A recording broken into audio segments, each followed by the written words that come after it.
Hello, 1 second.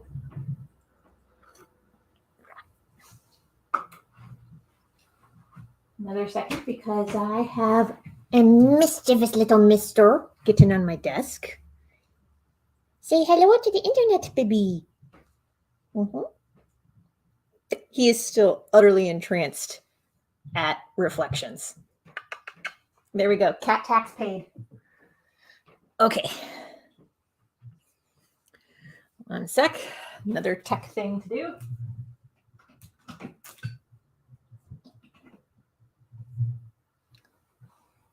Okay. Watch this.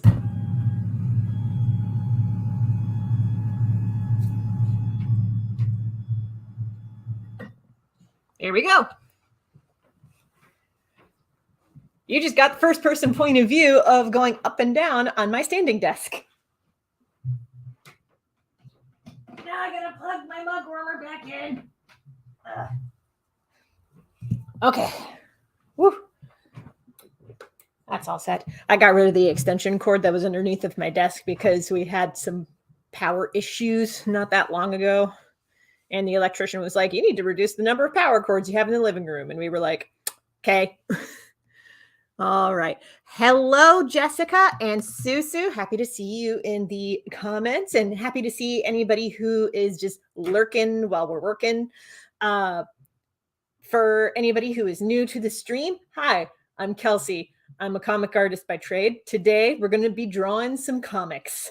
In particular, I'm going to be drawing the first page of my new webcomic, Vanita and the Demon King, as well as a page from Chapter 8 of The Legend of Jamie Roberts. And if we have time, I'm going to also going to investigate why Mr. is howling at the door. Mr. What? Mr. He keeps squeaking. I don't know what he wants with the... Hold on. He's... Stay out of Dorothy.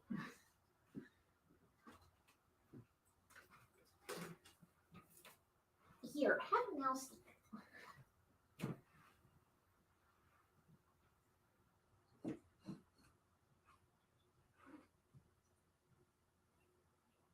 Here, play with Mousy, okay? Kittens, am I right? All right. Oh, hey, Jessica, you're not working today for a change. Happy to have days off, yo. All right, let's go ahead and get the program up on here. Today I'm working in Clip Studio Paint, drawing these comics. I am not like Ben the Heathen. Yesterday, I was a guest on his stream, and he worked in Photoshop, and the entire time I was just watching him go, and I'm like, there's so much about this layout that just doesn't sit right with me. But that's my personal preference. I've been working in Clip Studio for years now, so...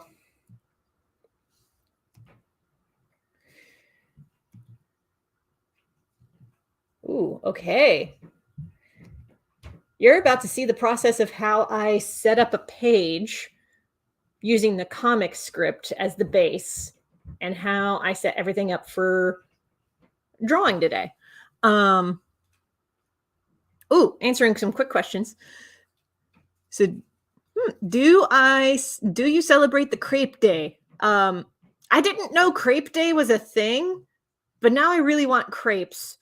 Oh, there's this place in my old town that I used to go to. It's in Wheeling, West Virginia, called Later Alligator. They make some of the best crepes. Love their stuff. And they all have like really punny names. Like there's actually an item in the menu called the Deja Vu. And as you go further down the menu, you see the Deja Vu pop up a second time. They also have a crepe called the Crepes of Wrath. It's great. And they're all delicious. How is Mr. Mooney's eye doing today? Well, it looks no different than before. For context, Jessica was asking about a minor eye injury Mr. Mooney got yesterday because Mr. Mooney and Bree got into a little bit of a cat fight, and one of Bree's claws got hooked into his eyelid, and there's no We don't see any swelling. There's no change in behavior from him. Obviously, he's still very energetic. He's like hanging off the top of the cat tree right now. But nothing big has changed. And we don't see any swelling around his eye. So we're going to take that as a good sign. Okay. We're going to set up the script for page 1 of Vanita and the Demon King. And we're going to set this, because what I like to do is I like to have the thumbnails of the page on a layer under the pencils. That way I have something to work off of when I draw the comic. Okay. So this is the first page of my new webcomic project, Vanita and the Demon King. We're going to save our progress here.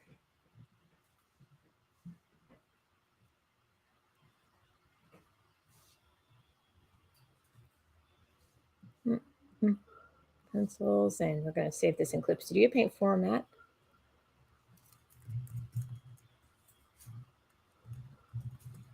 Here we go. Page 1, work in progress. And we're going to close this window out. We're not saving our changes. We're going to call this layer Thumbs. And we're going to set the opacity to, I don't know, 25%. Okay. Got to outline the panels first. For this, I like to use the rectangle tool. Oh, that rectangle needs to have a thicker border. We're going to go with 7. Lucky number. That's really the only reason I go with 7 as the brush size for the rectangle tool, which is how I draw my panels. Okay. For this, I'm actually going to pencil Vanita first. And the secret why is because I have ideas for this first panel. It's, you know what? Nah, I'll just draw this first panel first. Work my way top down. Get the trickier things out of the way first. Oh, over here on the right is the subview window. I'm going to open up a file in the subview window. Here's what I'm going to open up. I'm going to open in the Vanita and the Demon King's files that I have. I'm going to open up King's character sheet, because I drew character sheets before getting to anything else with this comic. Because for once, I'm going to use character sheets as a point of reference. I'm usually really bad about that, but this time I wanted to do it different.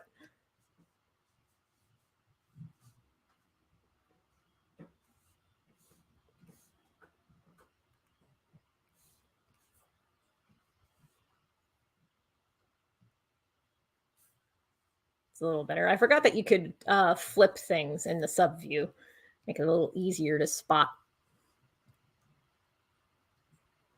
Ooh, hi, Callie. Happy to have you lurking while you're working on job applications. Good luck. Fingers crossed for you that you find something soon. Susu, I believe in your powers. I believe that you will get that high school diploma. Oh, Jessica likes my clothing color scheme today. Talking about my rainbow sweater and my rainbow beanie hat. Yes, I made both of these myself. I had a very industrious winter last year.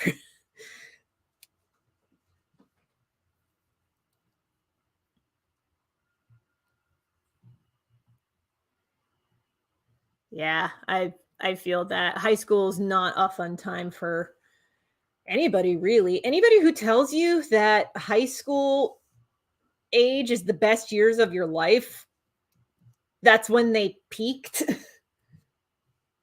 Or they have a really romanticized idea of what childhood is like. I don't entirely trust people who say that your youngest years are the best years of your life.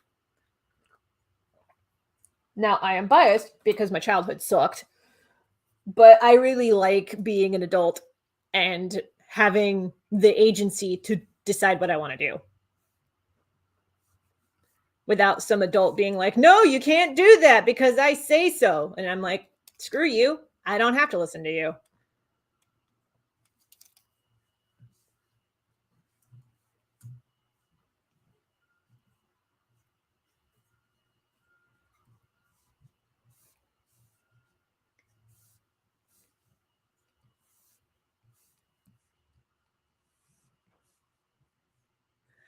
Yeah.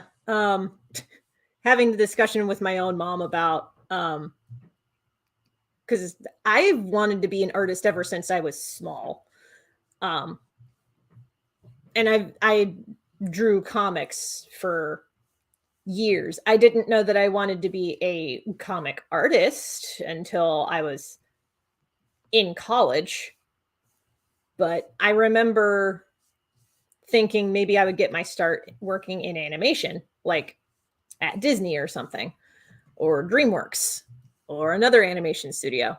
And the more that I looked into it, the more I realized, oh, working in animation, you're drawing other people's art. And you don't really get to draw your own projects. I'm going to turn off the corner marks here. And I really wanted to draw my own stories. That was what appealed to me. Actually, I think I knew that well before college. Like when I was like in middle school, I thought about going into animation, but then I came across manga that told long form comic stories, and I went, that's what I want to do.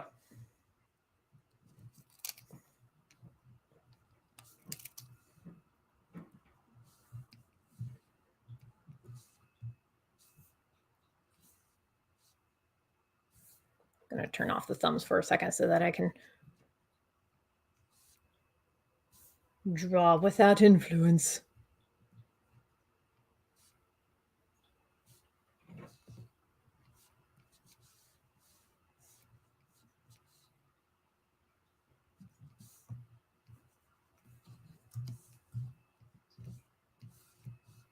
But I had a conversation with my mom because I knew from when I was real little that I wanted to be a working artist.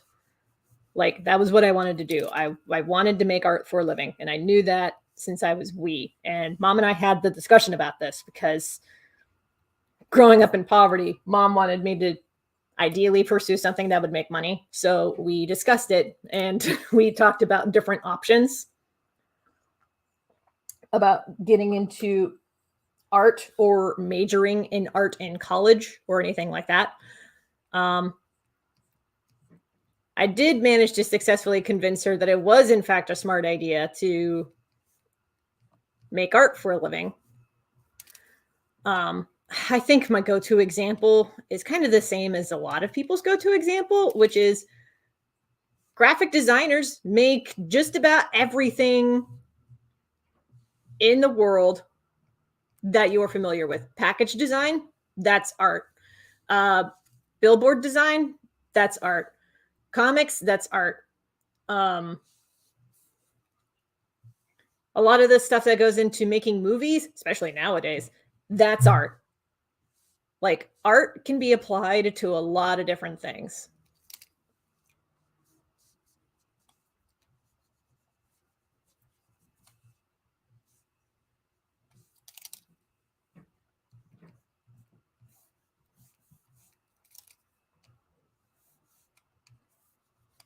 But we had that discussion and we had a big back and forth about it. And eventually mom realized that she wasn't going to convince me to pursue any other careers. So she let me declare art as a major and go to, well, there was an art school that I was looking to go to, but I opted not to go there because they wouldn't give me any scholarships.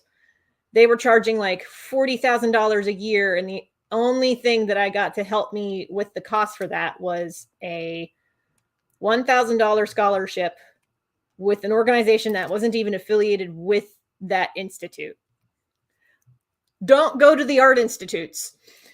Pro tip. I ended up going to Bowling Green State University, and I think for my money, I made the better choice. There are actually people who graduated from Bowling Green State University who work at Blizzard now. So I made the right choice, I think.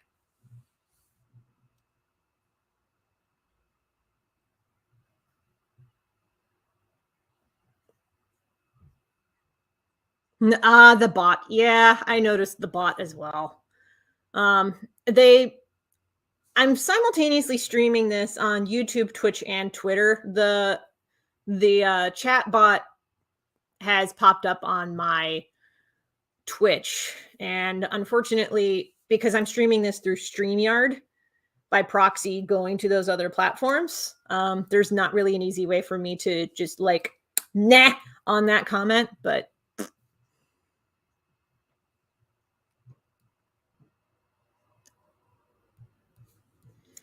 do these horns make doorways and ceiling fans difficult? We're going to find out, because part of the pitch for Vanita and the Demon King is that 1,000 years ago, the Demon King was storming across the lands with his hordes of minions and threatening the balance of the world. And the only one who could stand up to him was a hero, the hero of man, and his name was Richard. And yes, I did this on purpose because cut to 1,000 years later, and history says that Richard is the winner. And now there's basically a major mainstream religion dedicated to worshiping Richard, which prompts people like Vanita, who are witches in training, to be like, oh, a bunch of dick worshippers. Great. I did this on purpose. But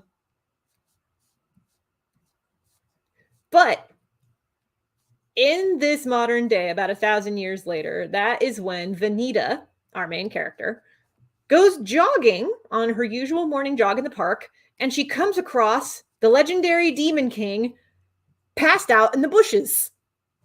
And she realizes that he somehow got there by either time travel magic or he'd just been unconscious that entire time. She doesn't know. He's just there in the bushes talking about how he is not done yet fighting against Richard.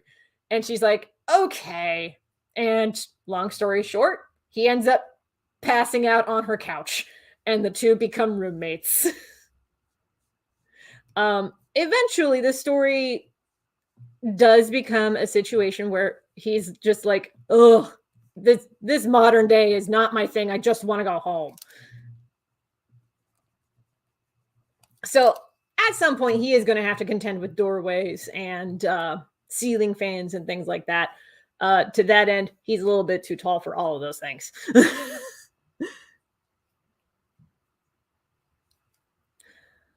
Ooh, that is an interesting question, Susu. Did you ever draw like a character's culture with clothes? I actually did that a lot when I was doing research for The Legend of Jamie Roberts.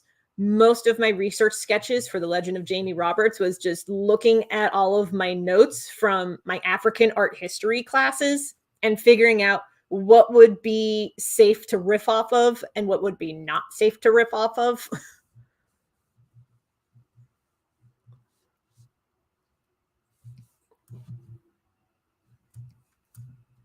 Oh, the pencils. I'm actually going to move this over.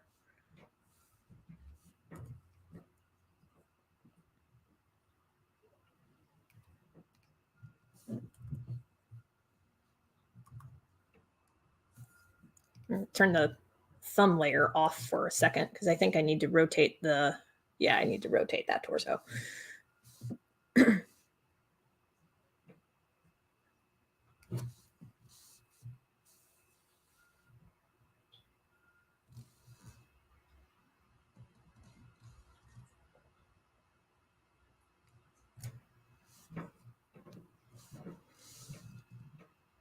Don't mind me, I'm just looking at where I drew my pencil lines.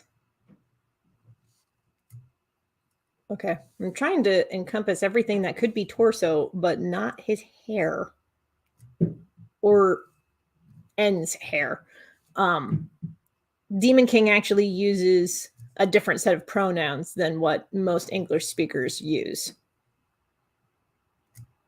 There we go. But hardly anybody knows this because historically in this universe, Richard is considered the winner. So Richard and his acolytes are the ones who wrote the history books. And it is,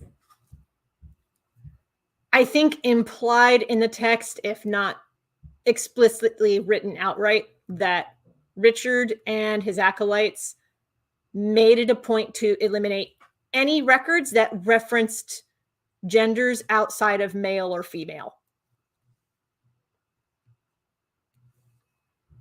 Because this story is going to be a commentary about gender on top of just a commentary on modern life in general, but like transposed with fantasy elements. Okay, that's a little bit better. His neck is going to need some work, but we can get that fixed.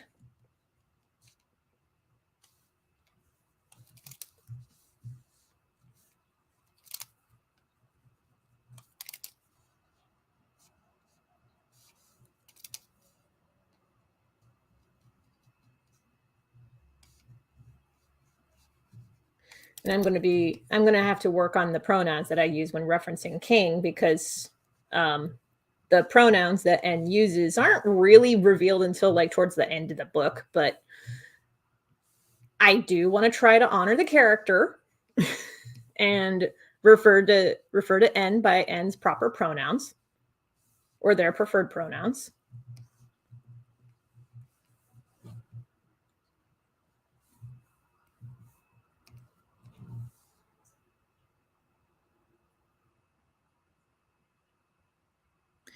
Oh, that's actually a good question, Arch of Winter. When I was talking about doing my research earlier for The Legend of Jamie Roberts and looking at my African art history notes, he asks, safe as in safe for work or safe for cultural expression? Both. Because in African art history, there are very different standards compared to like what's culturally accepted in the United States or Britain, for that matter, to be like shown. Compared to a lot of particularly West African cultures. Most of my notes are on West African cultures because the first semester that I studied African art history focused entirely on West Africa. The second semester that I took African art history was an intensive where we picked a topic we wanted to research and spent most of our time researching it. It was like borderline graduate level stuff. Like, yeah, I was doing like graduate level work senior year. Because I guess I was just a little smarter than that. But I do remember a lot of different regions of Africa being talked about in that particular course. Those were fun classes, in all honesty.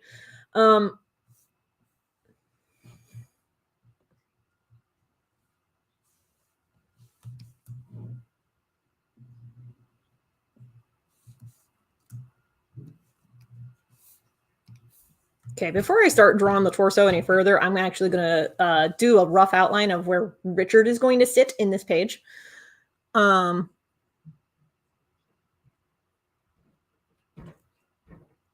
yeah, seeing the comments. Kimonos are interesting. Kind of a pain in the ass to draw, but they are interesting. But I can see kimonos being a thing, like a lot of West African textiles, where the patterns that are printed on the fabric are code for different things. This is especially true in some regions of West Africa. There are textiles that you can get where the patterns printed on the textile is a code for something. Like, one of the go-to examples that I like to call up, that was actually called up during class, was when a Westerner looks at a pattern of fabric that, regardless of what color the background is, it shows a bird coming out of a cage. To a Western audience, and by that I mean anybody of American or European background, is going to take a look at that and think, a bird flying out of a cage to freedom. That is not what that means in this particular West African culture. In this particular West African culture, a bird flying out of a cage is a reference to, I have a secret and it's going to come out. It's usually a code that women wear around other women as to signal that they have some hot goss that they want to share with people. So like if a woman who runs a fruit cart is feeling extra gossipy and feisty and spicy that day, she'll come out with that bird flying out of a cage pattern fabric, like cut into a dress, and she'll just wear that, and that'll signal to other people who are in the know, oh, she's got some tea. She's got some tea for me.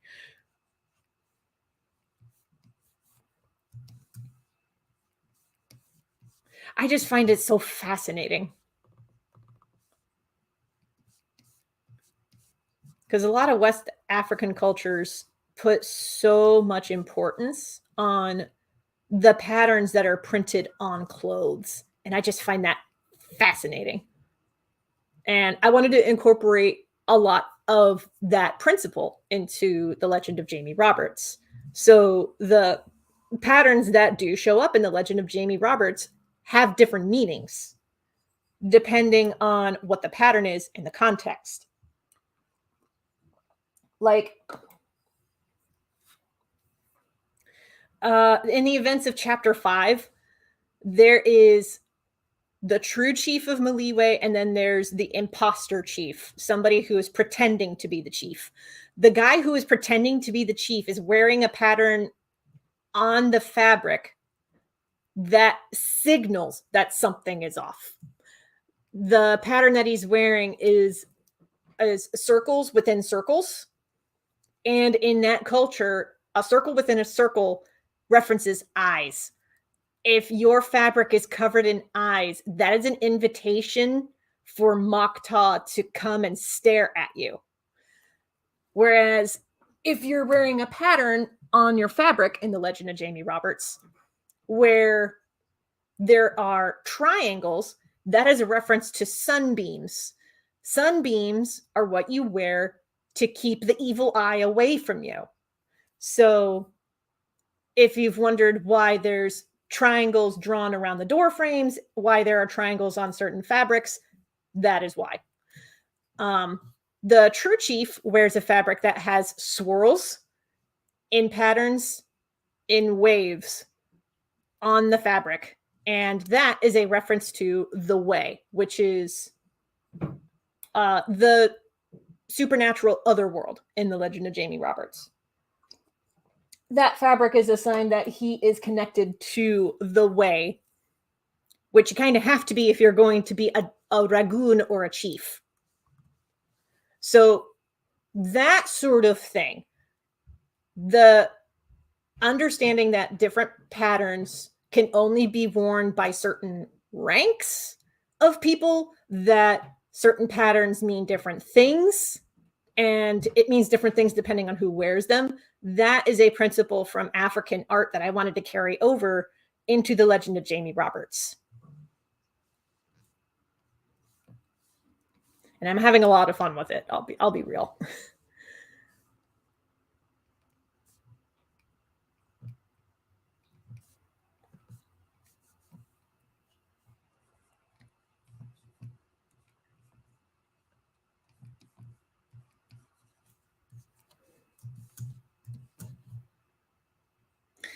You know what? I'm going to start this over again. This is a little too flat. There.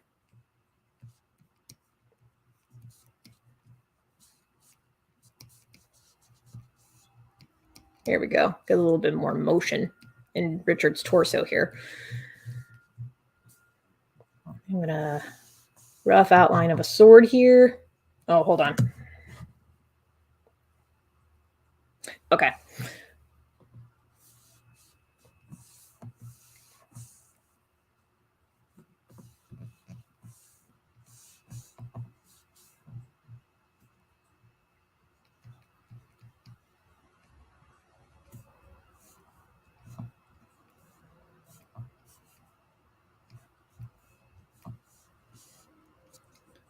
Just drawing rough shapes here just to get an idea of where I want things to sit.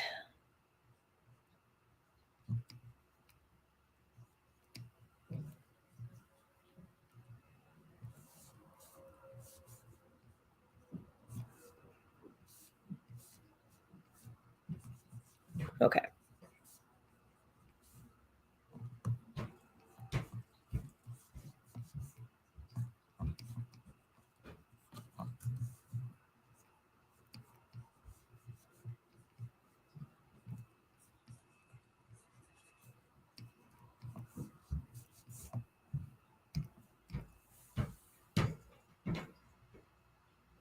Do I like to watch anime? I'm very picky about what anime I watch anymore.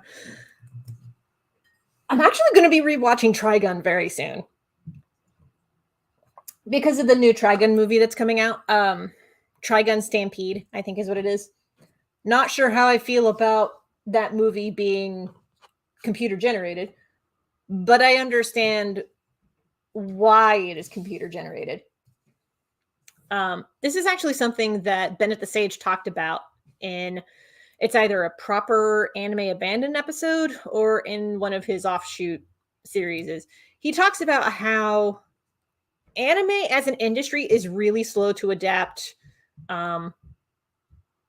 particular animation programs and styles. And I'll get to that in a second. I'm going to pull up some references real quick. I need to see if I have some references here. I need a helmet, a medieval helmet, preferably a European helmet of some sort. Trying to think of where I have this. I have a folder called reference art that I have everything sorted in, but I'm trying to remember where I have it. Oh, hold on. Maybe outfits and no. Why do I have this? I really need to tidy this up. Samurai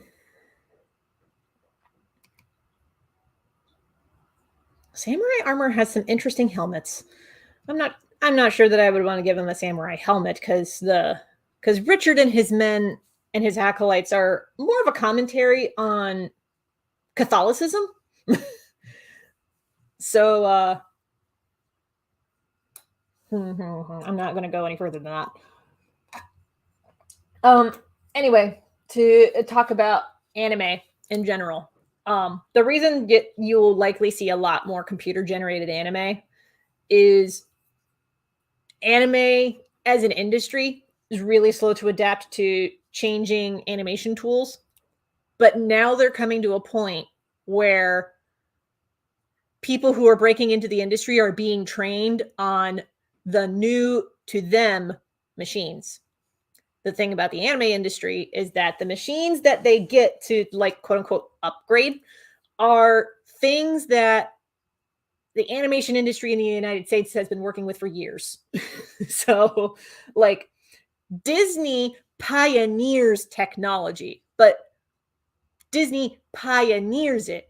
It does not trickle down to other studios until much later down the pipeline. So, like, the things that you are seeing anime do now are things that Disney was implementing in animation in like 2003. Fun fact for y'all.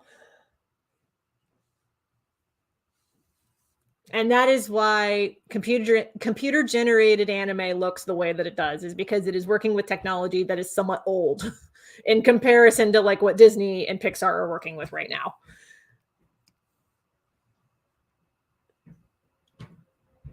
Ooh, did I watch Puss in Boots Last Wish? Not yet, but it's on my list.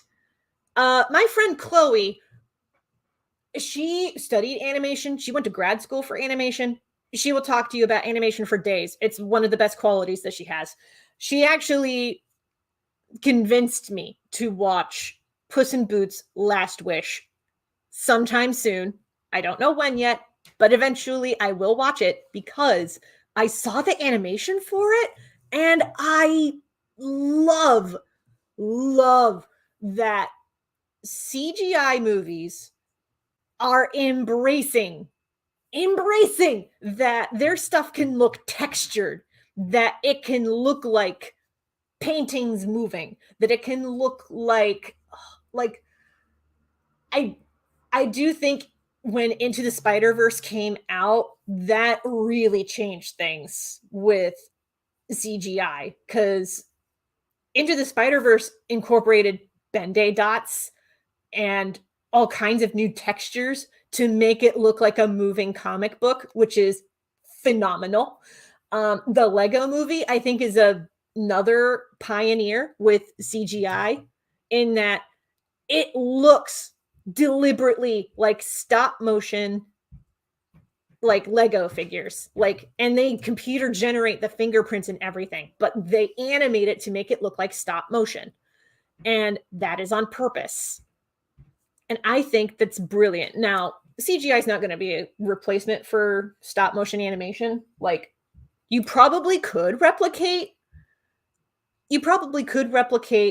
say, Wendell and Wild in CGI, but you'll lose something in the process of making it CGI. Like, Wendell and Wild works because it is stop motion. Because even with how advanced computers are nowadays, you can still kind of tell the difference between a computer-generated tuxedo and a tuxedo made with scrap cloth.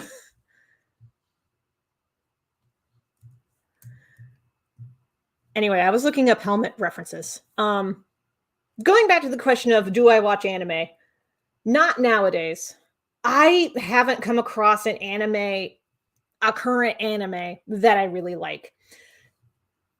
A good chunk of that is because I am not the target audience.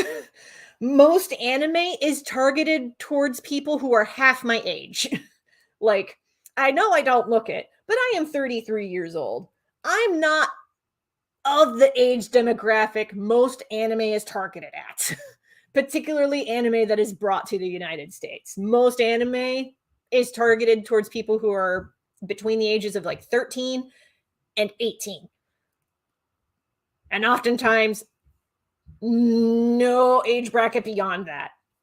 And I think that's fine and good. I think it's great that there's content out there and anime out there for people in that age demographic. Love that for them.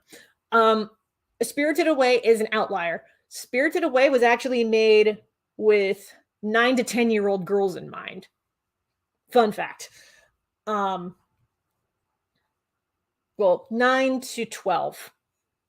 9 to 12-year-old girls in mind. References, right. I'm trying to find a decent helmet. Okay.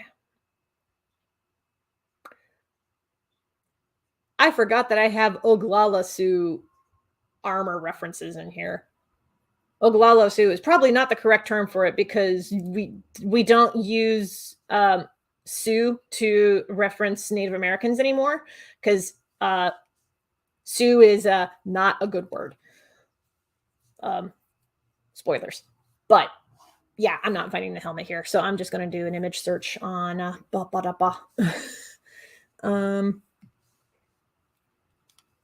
okay. You know what? Let's do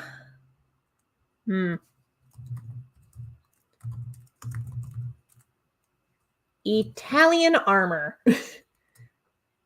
Actually, medieval Italian armor. There ought to be something. Okay. Wow. Helmets of medieval Italy are what you think they look like.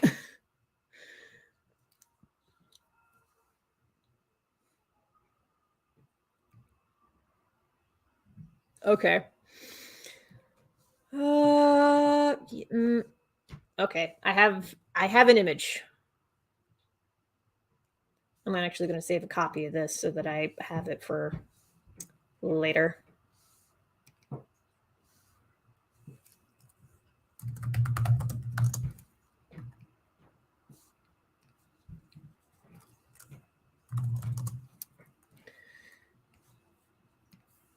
Okay, and I'm going to go back into the subview window and I'm going to open up that reference there. And then I'm going to zoom in. Now, this image might be copyrighted. I do not know, but I think it was also from a museum. Okay, yeah, it's from metmuseum.org. We're fine. We should be fine. It's a historical thing. Okay.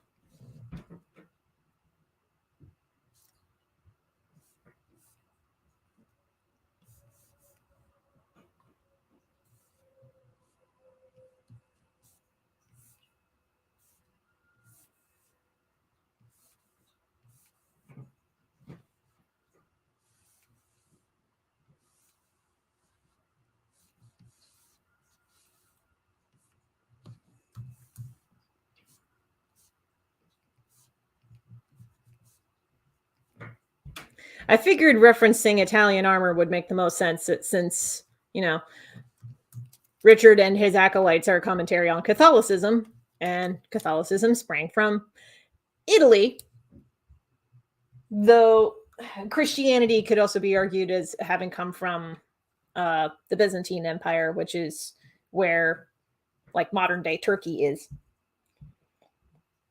We're not going to get into that because that's a lot of history, a lot of like very convoluted history. We're not going to get into that right now.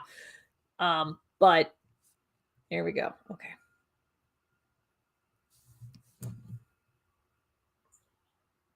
Yeah, we're going to keep that there.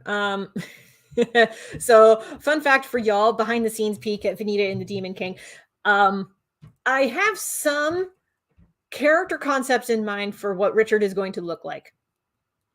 But there's a little part of me that wants to keep it ambiguous, especially because in the original scripts, there was nothing solid about his character design that was like finalized.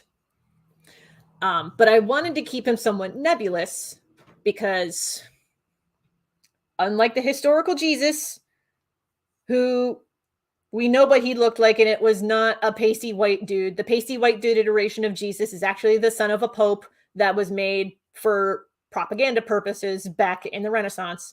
We're not getting into that.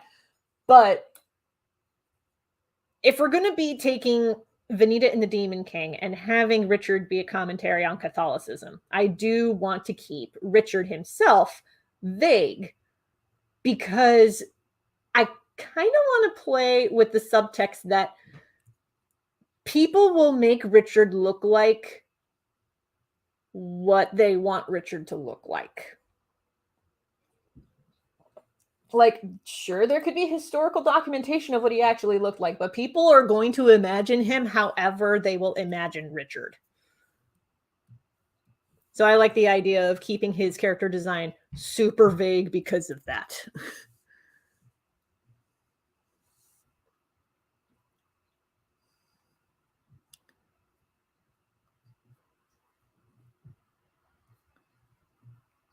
Ooh, that's really cool, Susu, that you got to see a bunch of different suits of armor in person. German armor is smaller and Italian and French armors are bigger. That is interesting to me. That is very interesting to me. I could see that being a thing. Now, granted, it's been years since I toured the Metropolitan Museum of Art and saw anything. Even then, when I went to the Metro, it was in high school, so way back when. But when I went, I didn't necessarily go to see like the medieval art or the like European or American art. I went to see the ancient classical stuff, the stuff that was not super talked about a bunch in my high school. So like African, Chinese, and Japanese art. There was a fashion show at the Met that I checked out because I was super into fashion at the time. I revealed in the live stream that I did with Ben yesterday over on his channel. Link will be at kelseydcrawford.com. Link in the doobly-doo. But when I was on his stream yesterday, I mentioned that I was really into Gothic Lolita, or EGL, when I was in high school. So I had a passing fancy for fashion anything when I was in high school. Nowadays, I don't so much. Or if I do have an interest in it, it's in making my own.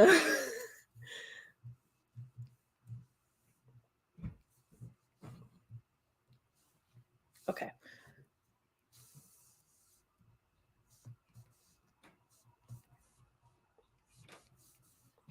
Okay, for Vanita and the Demon King, what we're going to draw today is just the pencil layer. We're not going to worry about inks right now.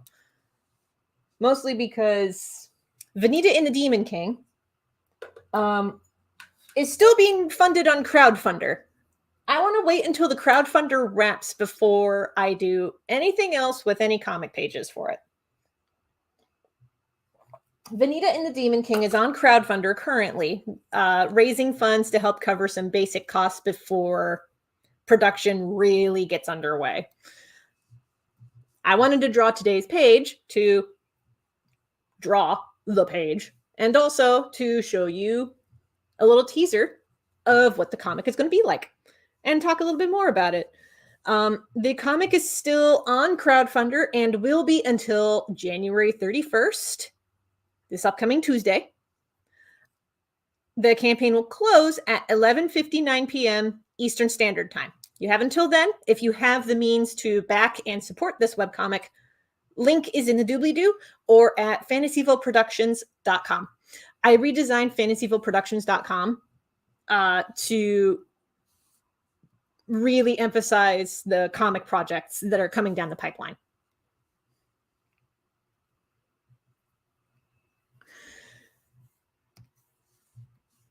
But we're on Crowdfundr now, funding to get some web hosting and domain name costs covered and to cover overhead costs while producing the first batch of pages for Vanita and the Demon King. Rewards include like a downloadable sketchbook with behind-the-scenes art, character designs, sketchbook pages, and a whole bunch of other stuff. There's also stickers, pins, and commissions available. So if you have the means and you would like to back it, head on over to fantasyvilleproductions.com and check out the campaign. The link for the Crowdfundr is there at fantasyvilleproductions.com. Anyways. Oh, elbows are always the trickiest thing when it comes to European armor, in all honesty.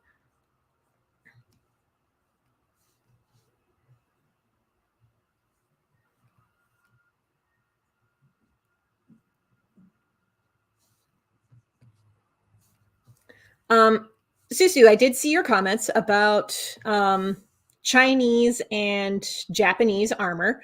It's very interesting to see the differences between the two. There's also subtle differences in how they make their swords, which I find interesting. I did a lot more research on the swords of China and Japan than I did on their armors. Mostly because when I was looking at how to design the swords for The Legend of Jamie Roberts, I decided Jamie's sword would be based on a Chinese weapon that, when anglicized, is spelled D-A-O. It's probably not pronounced Dao because Chinese written into English is pronounced differently.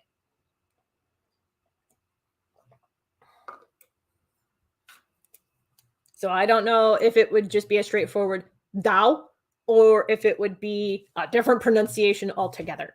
But Jamie's sword is modeled after that.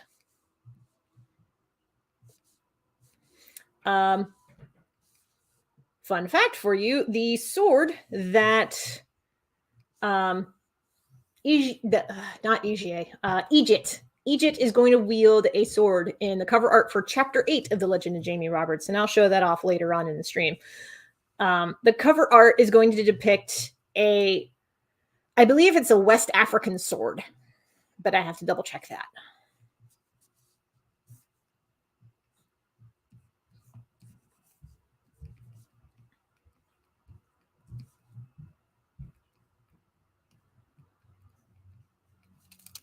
You would think I'd get better with drawing armors because of my experience working at Neverending, because most of the stuff that I was drawing was armors, but nope.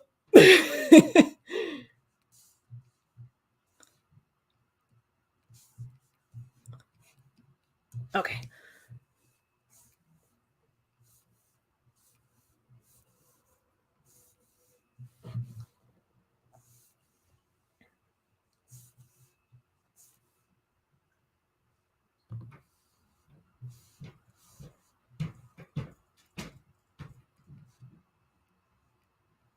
I don't want to get too lost in the details here. I just want to get an outline going. We'll worry about like the details of the armor later. But for now,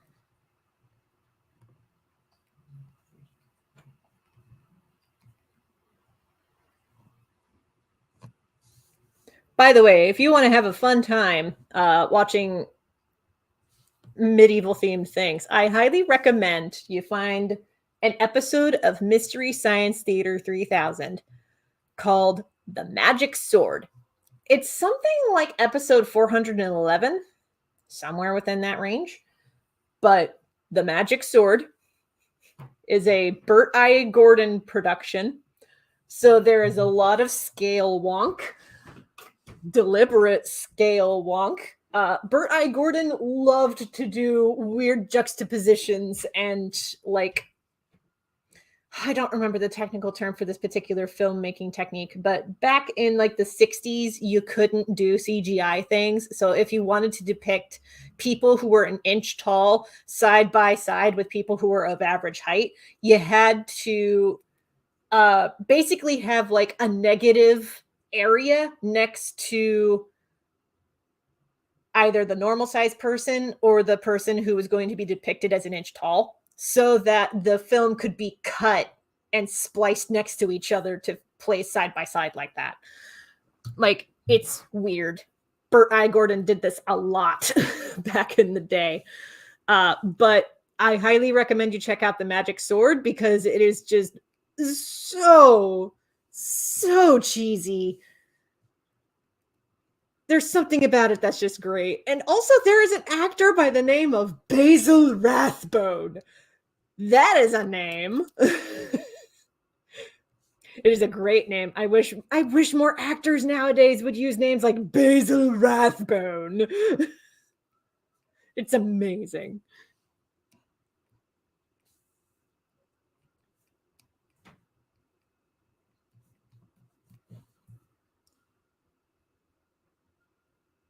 Okay.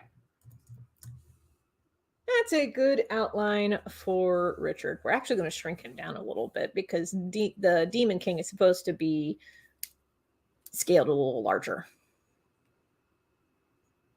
This is why I like doing pencils digitally, because you can play around with scale much easier.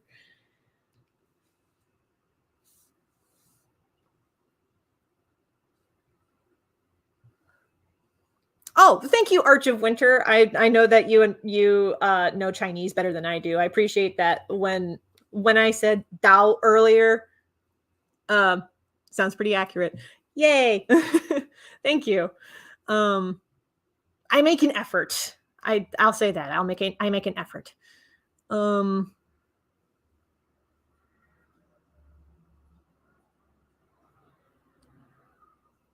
gonna add a chain armor. Ooh. You know, I hadn't thought about adding chains to this, but I might add chains somewhere. They're giving me the ideas. Demons can be Oni too, I think. I have to look up the particulars about Oni because In Japanese mythology, they qualify their spirits differently depending on different factors. Though while I'm thinking about it, I wonder if Mothman would count as an Oni or as a kami.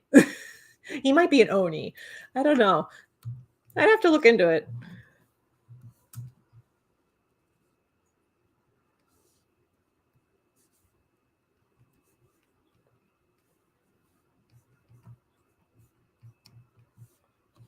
Oh, if anybody is worried, my cat Bree Bree is in timeout right now. She's hanging out in my bedroom.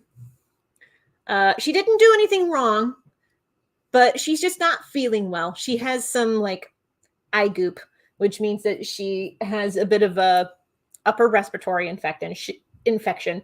She caught the kitten herpes from Mr. Mooney. So I'm keeping her in the bedroom so that she can, get her rest. She can eat her food without fear of Mr. Mooney chasing her away from it or Boo Boo trying to eat it. There's a little space heater in my bedroom to help keep her warm and cozy. So she'll be okay. She's a little old lady and she needs to get her sleep.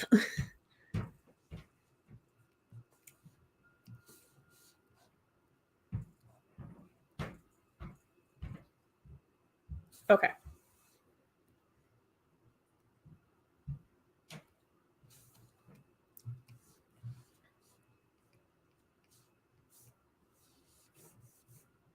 Oh, wait, I was going to have King actually running, so his torso is going to twist a little bit. Or at least the legs are going to shift a little bit.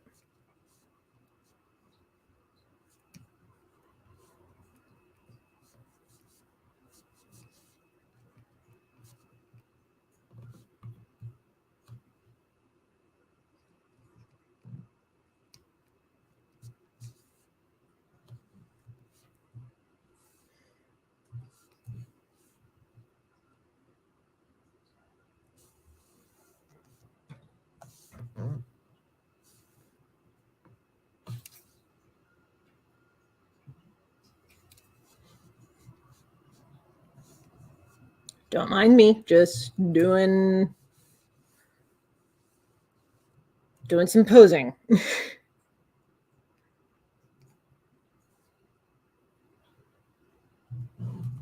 Okay.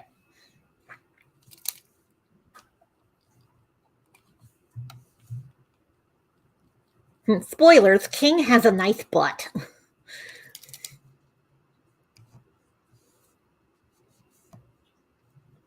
He's also going to have some tasty gams.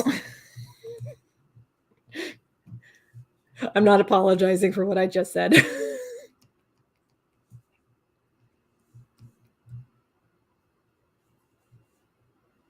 Oh, you know what would really help is if I drew King's sword on a separate layer. That would help. Oh, I didn't even design the sword. I should take a second to figure out a sword. Ooh, actually, here's the thing I'm going to do. So hold on one sec. I'm actually going to put up a little banner. I'll leave the art up for a second, but I'll be right back.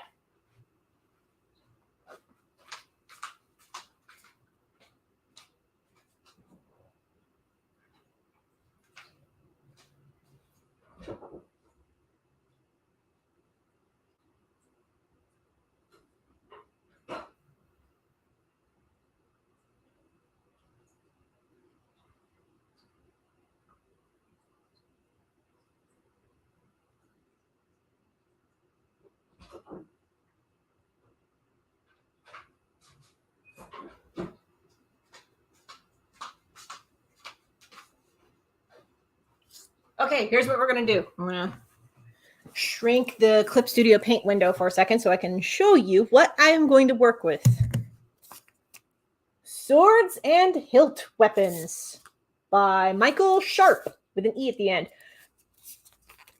I didn't realize that his last name was Sharp. Yes, there's a book about swords by a dude named Sharp. This is the world we live in. Anyway, I actually inherited this from my late uncle. I got a bunch of books from him. It turns out he was a giant history nerd. But I'm glad that I got this because it's got so many different like swords and like the histories of different sword and hilt weapons. Ooh, this is a dirk, a long thrusting dagger. This one's from the Russian Empire because there's Russian lettering on it. And then there's, let's see, the French soldier saber right down here, which I might use that for Richard, actually. I'm going to put a bookmark there so I can come back to that. Oh, the Prince Medieval sword. Let's see. Prince Medieval sword and scabbard. What else have they got? This is the first time that I flipped through this. And ooh, there's Viking swords in here. And Scottish swords, too. Hot dang. There's so many good things here. I think for commentary purposes, I might make King's sword a Scottish one. I think that would be a good reference.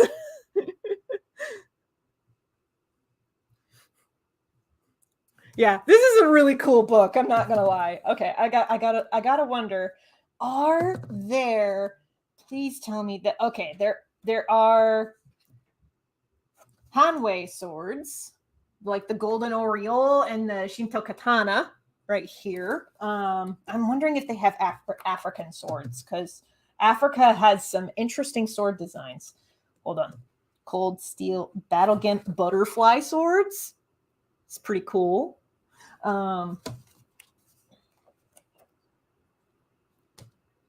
Italian longsword looks like, you know, any fantasy sword ever. The Italian longsword. Let's see. The Scottish broadsword has its poof at the top. That's great. Oh my gosh. The Shamshir. That's this one right here. The Shamshir. I really like that one. I might use that at some point. Let's see. There's the two-handed greatsword on this side here. And then there's also the Talwar over here. I am interested in swords. I like swords, gosh dang it. Oh, another Viking sword here on the right. I really like this one. I suppose that maybe it's your right. I don't know. It's my right. But this sword, another Viking sword. There's so many Viking swords in here. I'm quite surprised. More katanas. Where's... Oh, well, here's a River Witham Viking sword over here and all the details pertaining to it, which is pretty neat. Oh, my gosh. The Castile, the Crusader. There, not a ton of... I think this is mostly just European swords. I'm not seeing anything pertaining to, like, Africa here. Because, like... when you see an African sword, you know it's an African sword. Most of them don't look anything like what Europeans or Chinese or Japanese swords would look like. Sword is an S word. Thank you, Carlos. What brilliant insights. Oh, I forgot to turn off the banner. Hold on. There we go. I'm going to bring this banner back up again because I have a webcomic currently on Crowdfundr. We are crowdfunding to get some basic costs covered before production begins in earnest. Check out fantasyvilleproductions.com to help get Vanita and the Demon King to the internet. Today I am drawing page 1 of Vanita and the Demon King, which is what I've been working on for a while before I got distracted by the sword book. Anyway, yeah, okay, cool. We're gonna use the Laird Scottish medieval sword. Yes, that is how it would be pronounced. The Laird. You double tap your R's when you're using, you know, Scottish Gaelic. Anyway, tea. So, okay. Okay, the pommel has a band across the middle, and then there's a giant, like, oh, it's not zoomed in on me, but there's like a giant eye feature on one end before it gets up into the crossguard. The crossguard has an interesting design as well. So, okay. Where is... I had a little easel. Well, I don't have an easel, but I do have a desk. I have a desk and I have a variety of jars that I can use to prop this book open. I am not using my glass of water. That is terrifying. Hold on. When did my Dragon Ball fall over? I don't know. I have a crochet Dragon Ball. It somehow fell off of the shelf. I'm going to put it back up. Stay up there. Stay up there next to the pirate jar.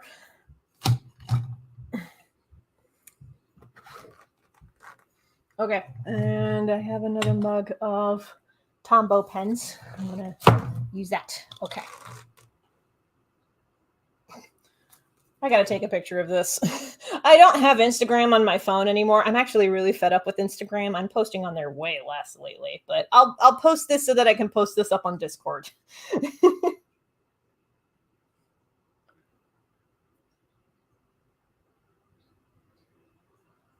There we go. Okay.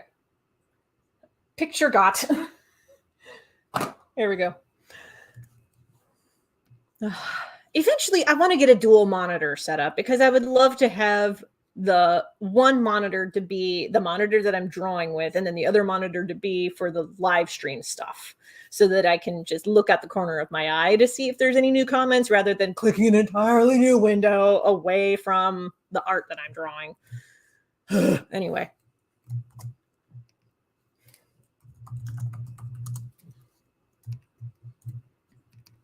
I'm going to call this group of folder pencils, and King Sword is a layer within that folder. We're going to color it red. And, okay.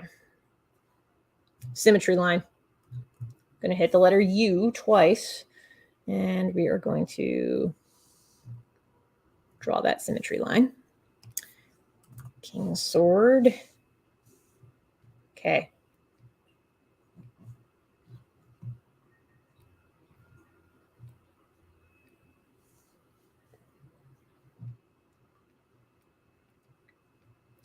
So that was what I meant when I said that the sword had an eye on it, is that it had a bulb on one end.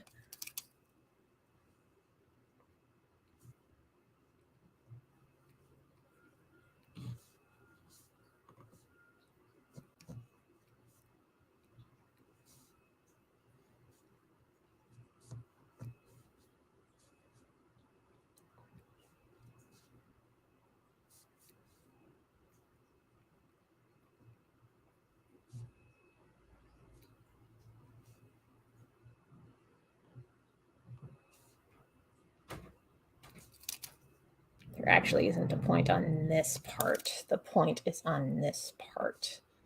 Here we go.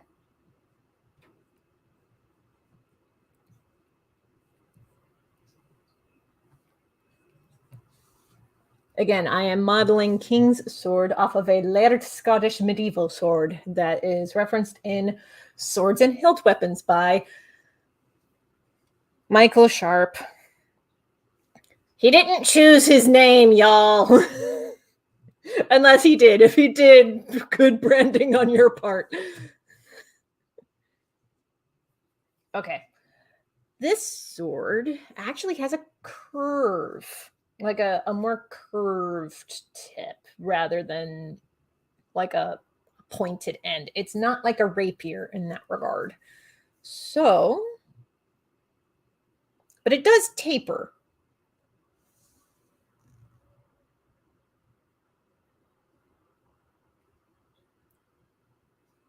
It's more like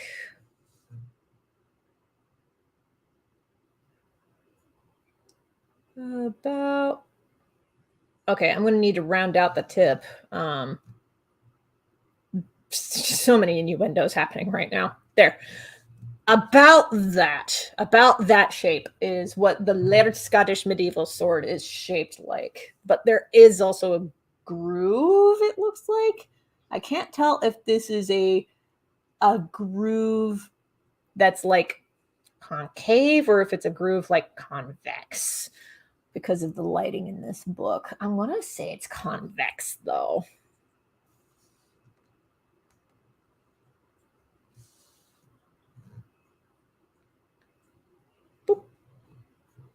The line could be thinner. I'm going to make it, instead of a 5-point, we're going to make it a 3-point. Boop. There we go. That's better. Oh, that hilt could be just a little bit bigger. we're gonna make that hilt a little bigger. Okay.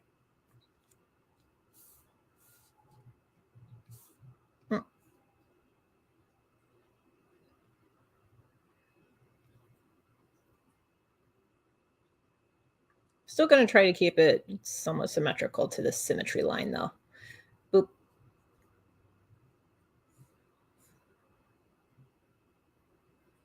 That'll work. King is a large person. He didn't choose his name, but it was his destiny. Truer words were never spoken. With regards to Michael Sharp making a book about swords. Oh, this is great. Okay, anyway, we're going to delete this symmetry ruler line. Actually, no, we're going to keep it. Actually, no, we're going to...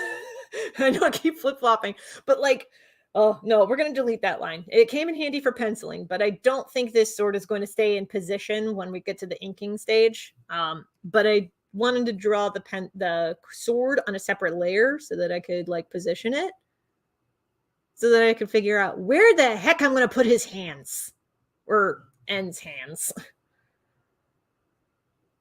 Okay. For this, I'm going to reduce the opacity to 46, and we're going to make a new layer. King's arms. There we go. Turn the thumb layer off. The arms I'm going to draw in... Let's see. N's base form is green. Yellow. We're going to draw them in kind of a yellow. There we go. Okay. King's arms.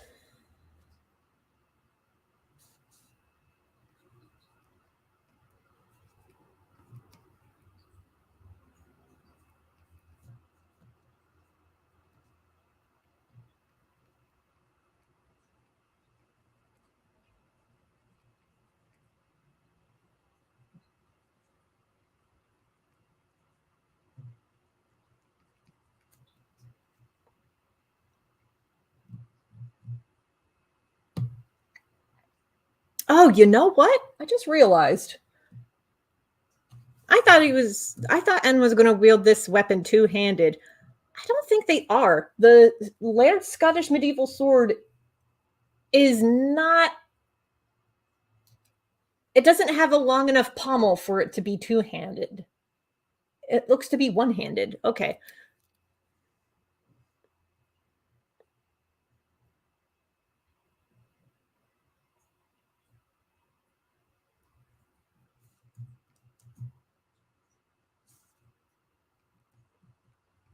But that means I can make the other hand do magic.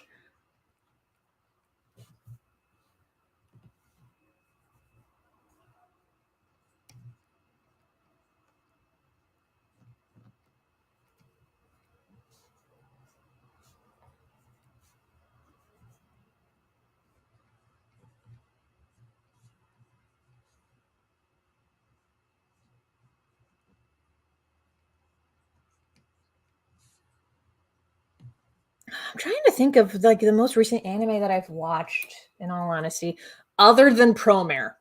I say other than Promare with love. I do love Promare. I'm just trying to think of other anime that I've seen most recently that's not Promare. You know what I mean? I'm going to count Castlevania as an anime. Been watching that. Not an anime, but The Legend of Vox Machina has been great. Love season 2 so far. It's marvelous. Man, I'm racking my brain. I know I've seen other anime more recently that's not Promare, but I'm blanking on the names right now. I don't know. If you start listing anime, I can tell you whether I've seen it or not.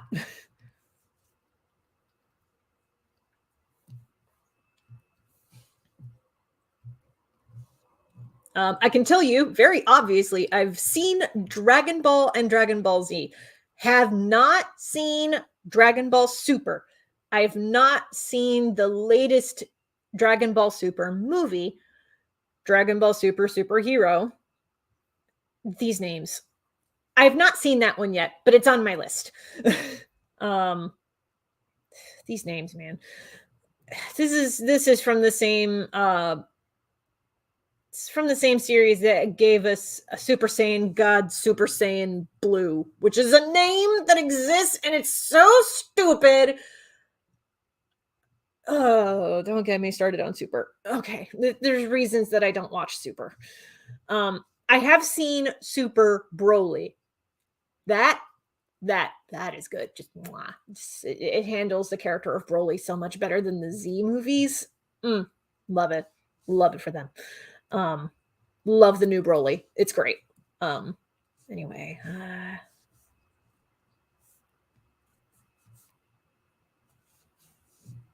yeah, King has a really defined forearm, so we're gonna make sure that we get that accurately.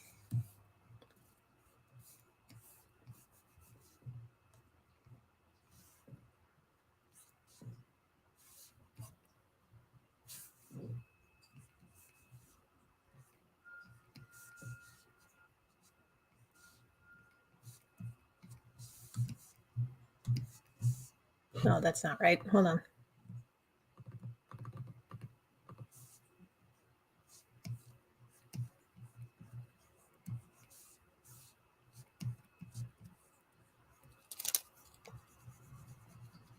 That's much better.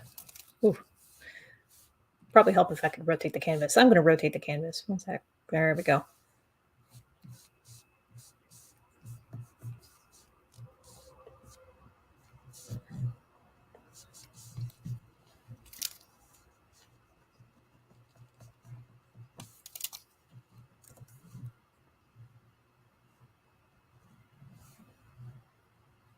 Forearm's a little thick, so I'm going to also angled a little boof, so I'm going to fix that.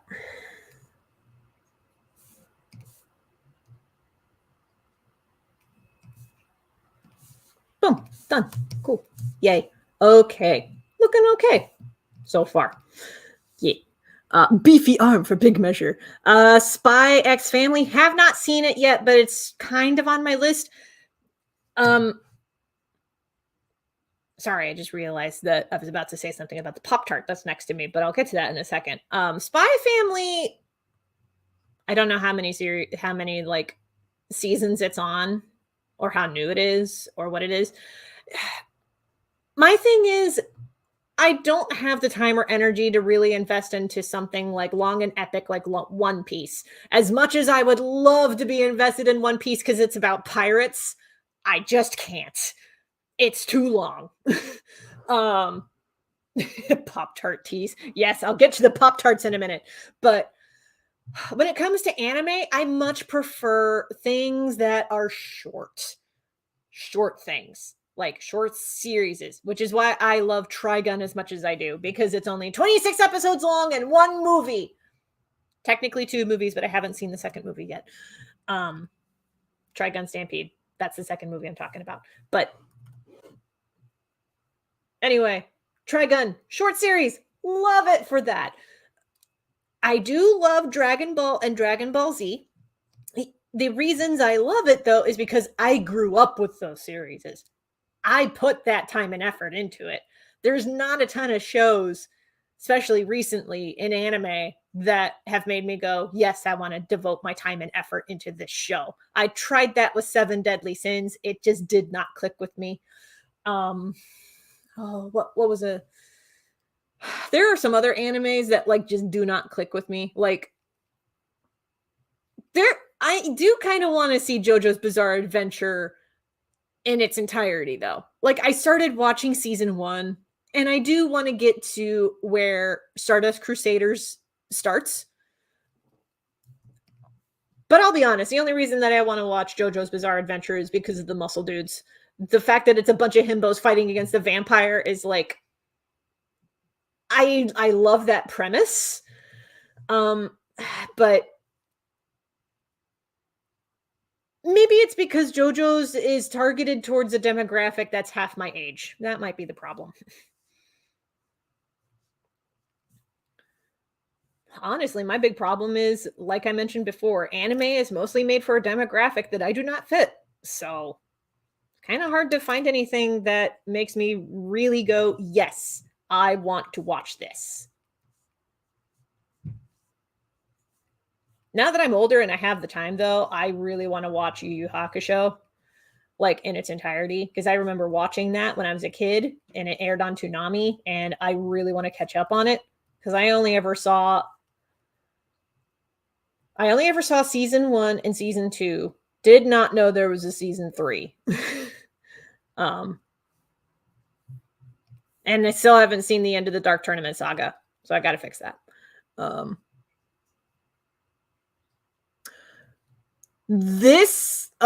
Arch of Winter, you are on to something. I want a live action JoJo made in the US starring wrestlers. I'm saying this as a non-wrestling fan. I'm going to say this as somebody who has a friend, Carlos, in the comments right now, who is a wrestling fan. Carlos, I think this could work. I think an adaptation of JoJo's Bizarre Adventure, stateside, starring wrestlers, I think it could work. I also do not doubt that there are wrestling fans who or wrestlers who would be down with this idea. Because I know, because you introduced this to me. I know that there are wrestlers out there who are giant freaking nerds. I think this could sell itself. Yeah, okay. Basically WWE's maximum male model videos. Okay. So for those of you who want JoJo's Bizarre Adventure, but in the United States with wrestlers, watch WWE's maximum male models videos, I guess. Watch Gundam Witch from Mercury. Witch from Mercury. Oh, that's the one with the okay. I feel like this is the one with the lesbians. Which is really saying something when it comes to anime, I feel like. I remember hearing that was the pitch. I think Chloe showed me either the opening credits or the end credits for that one. I don't remember which, but she did show me one of the credit sequences for that show. And I'm like, okay. I might check out Gundam. I don't usually like Gundam. Like, I know of Gundam Wing. I can't say that I liked it. I mostly watched it because my older sister was super into the show. Kind of the same way that I ended up watching the first Full Metal Alchemist anime. My younger sibling was really into that show, so I ended up watching it by proxy. I can't say that I enjoyed it. There were a lot of things about that first anime that I did not like at all. I'm not going to get into it right now, but I much prefer Brotherhood.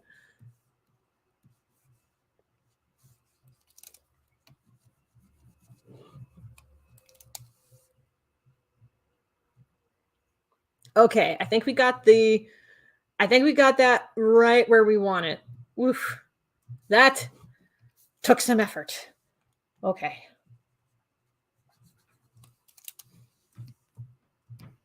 Cool. Okay, cool. Cool.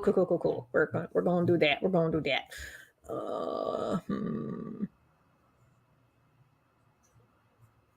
I'm going to put King in a kilt.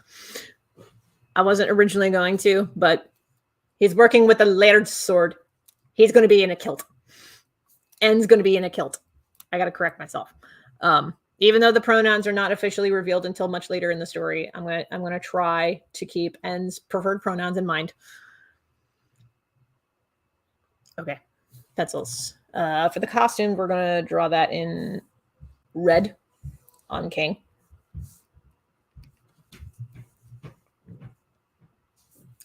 Oh, wait, hold on. There is a proper way to draw a kilt.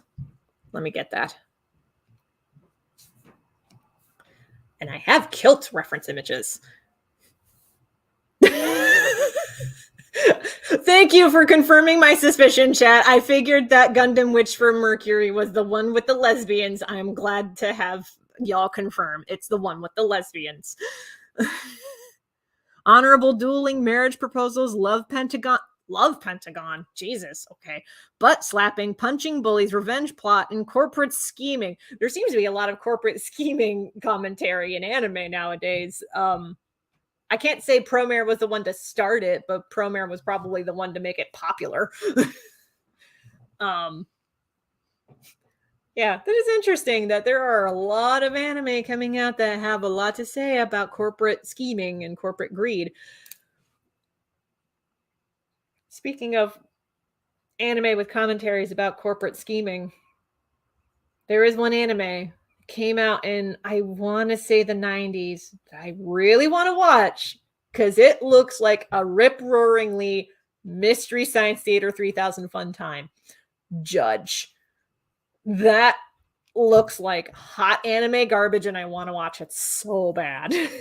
Anime abandoned in an episode about Judge. Give that a watch if you want to understand why it is that I want to watch it. It's what sold me on wanting to find that anime. I'm not sure if I'll ever find it because it was dubbed by a studio that's not in business anymore. So I don't know if there are going to be any copies just floating around in the wild. But if I can find it in like a restore or a like one of those exchange shops, I would absolutely get it. Absolutely. Anyway, reference for kilts. I know I have these. I just gotta find them. It's not there. Or there. Where did I put the kilt references? I know I have pictures of kilts. I have a bunch of pictures of women in kilts. I thought I had pictures of men in kilts, but I have a bunch of pictures of women in kilts. Because there's like a strong woman competition with kilts. But it's not the same. It's not the same as a traditional kilt. Maybe it's in project-based references. I'm going to be a minute. Hold on.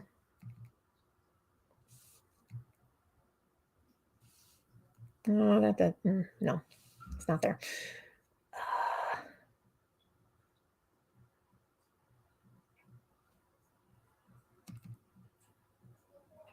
Maybe it's in Jamie Roberts references. I really need to tidy up these files. Holy dang.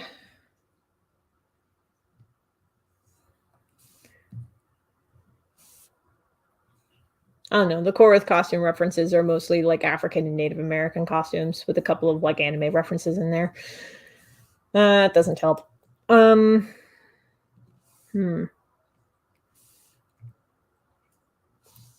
know what? I'm just going to image search a kilt.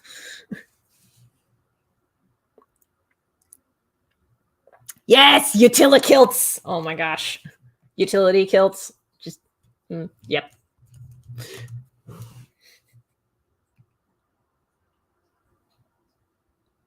Okay.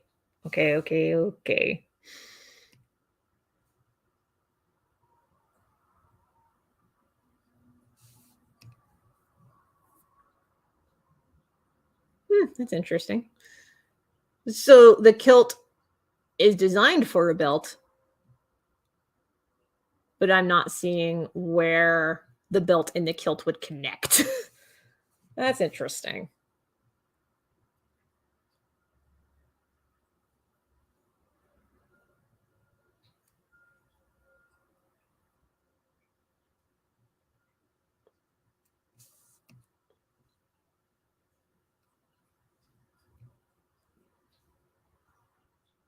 Okay. It's not the size of the belt, it's how you use it, I guess.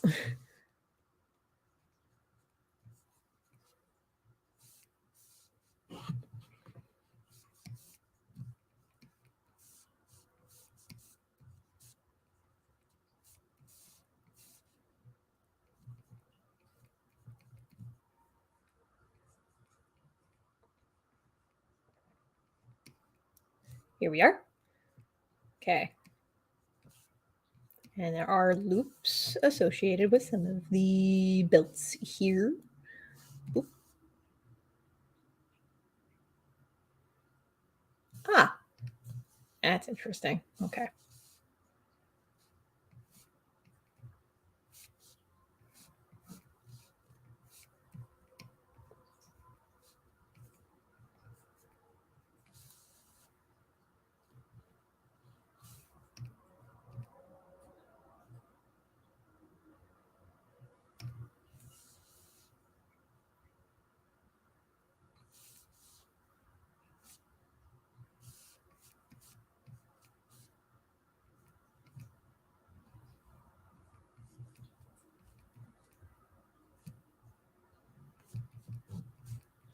If there was ever an animated adaptation of Vanita and the Demon King, I'm not sure how I would feel about King having a Scottish accent, but with all of this Scottish references that I'm putting into N's character design, I wouldn't be surprised if this was a thing.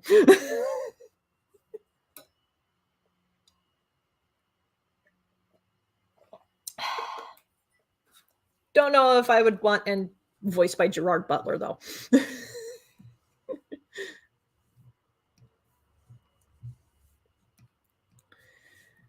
Okay. The pleating on the kilt is interesting because it's not pleated on the front, but it's pleated on the side. That is interesting.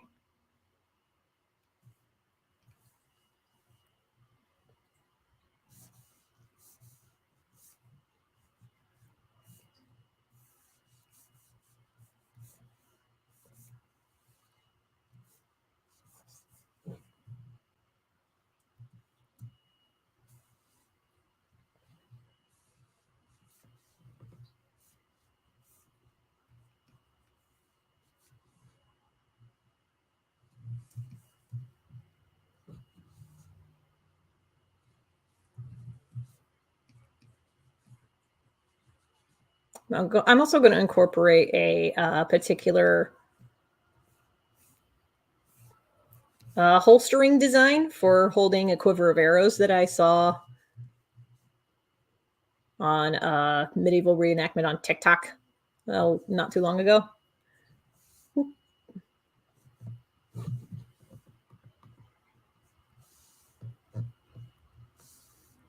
The particular TikTok I'm thinking of was actually somebody doing a demonstration of that movie stereotype of, oh, archers in close range combat use arrow to stab a person before firing the arrow, and seeing how viable that was.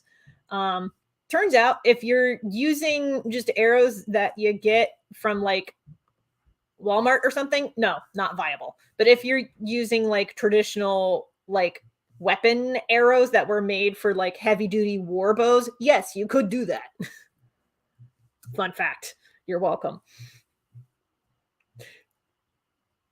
I actually have in my Trello board projects in the wings.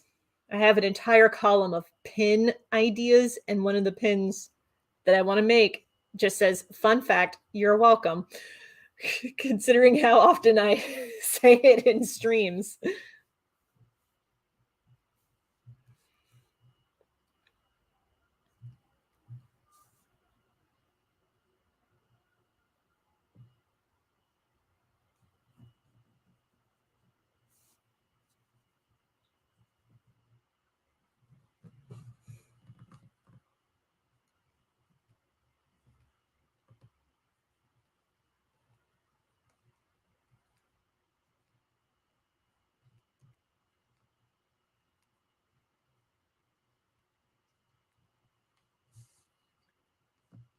You know, the more I think about it, the more that the idea of a Scottish accented king resonates with me. It's starting to grow on me. I didn't think that it would, and yet I kind of like it.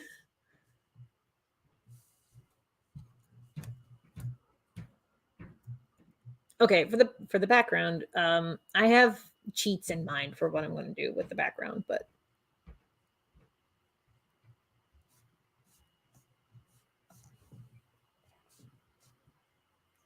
it's the same sorts of cheats that I used in a battle scene with in The Legend of Jamie Roberts.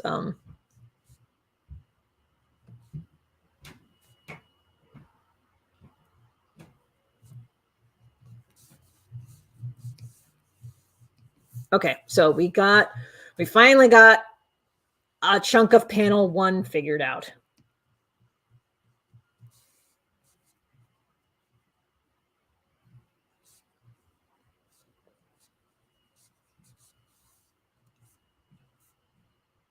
Draw some clouds in there, or like a rough approximation of clouds.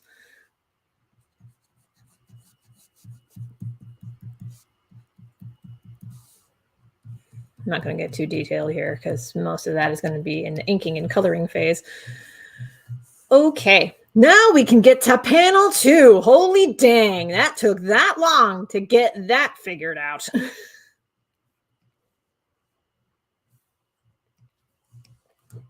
Okay.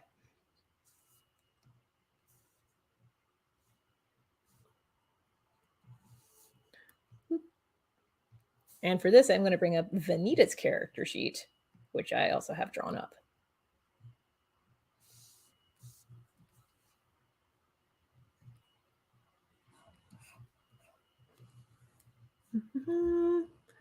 Flip. Okay.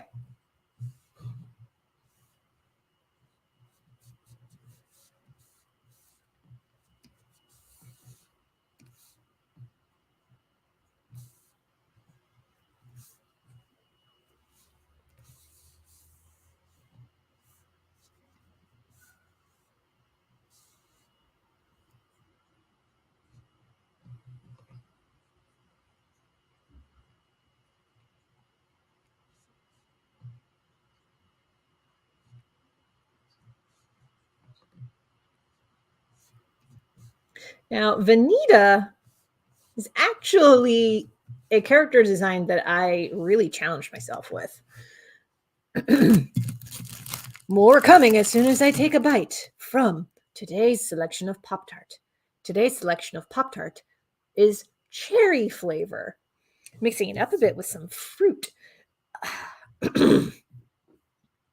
Eventually, when I got the money again for groceries, I'm going to get more blueberry flavor because I prefer blueberry to cherry, but cherry Pop-Tarts are better than you think they are.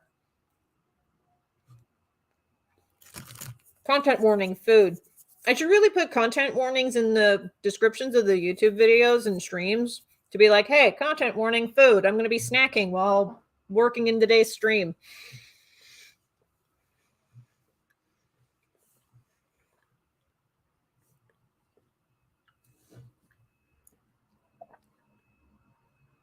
Okay.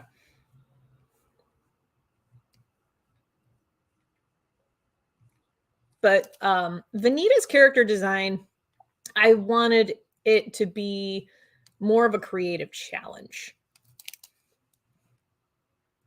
Because she is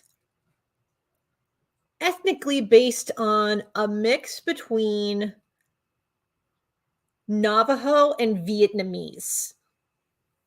So she's got some Navajo features and some Vietnamese features. And I really wanted to push myself in that regard because not all of my character designs have features from either ethnicity. And I'm like, I'm going to do it different because Vanita is basically this universe's indigenous person, or like one of the indigenous people, somebody who is indigenous to this particular nation that she is in.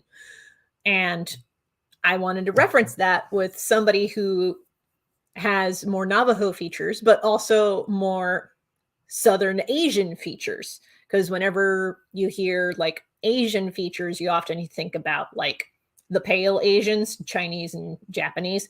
But Vietnamese people also fall into that category.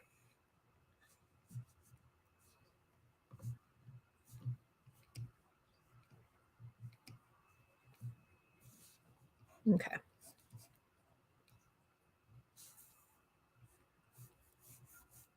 But she's also a trans girl, so she's also going to have features that are not, traditionally feminine.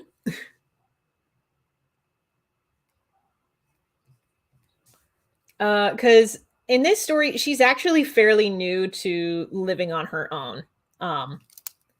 She's living on her own now, not entirely by her own choice. She's mostly living on her own because she left her father's abode shortly after coming out. Her brother did help her get situated in a new apartment, so she's not completely bereft of familial support. But in this story, there are some strange tensions between herself and her father shortly after coming out. Mother is not entirely present in the picture.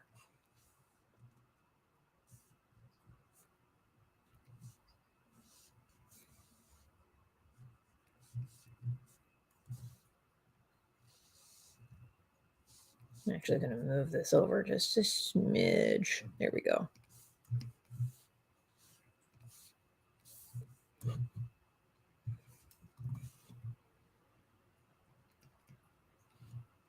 I definitely wanted her hair to be like really tightly tied back.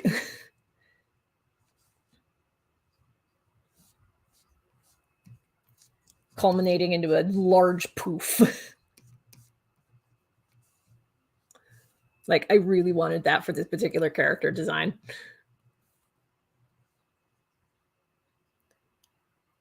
Trigger warning, Pop-Tart munches. Yes.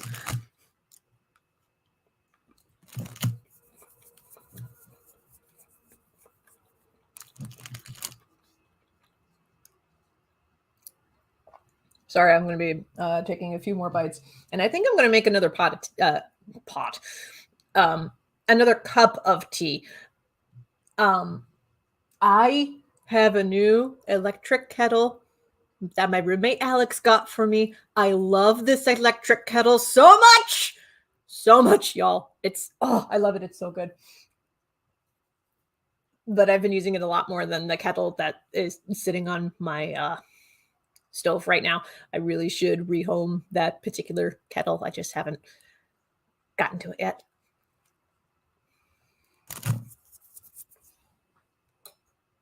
Yeah, I'm going to reheat the kettle for some tea. So I will be right back.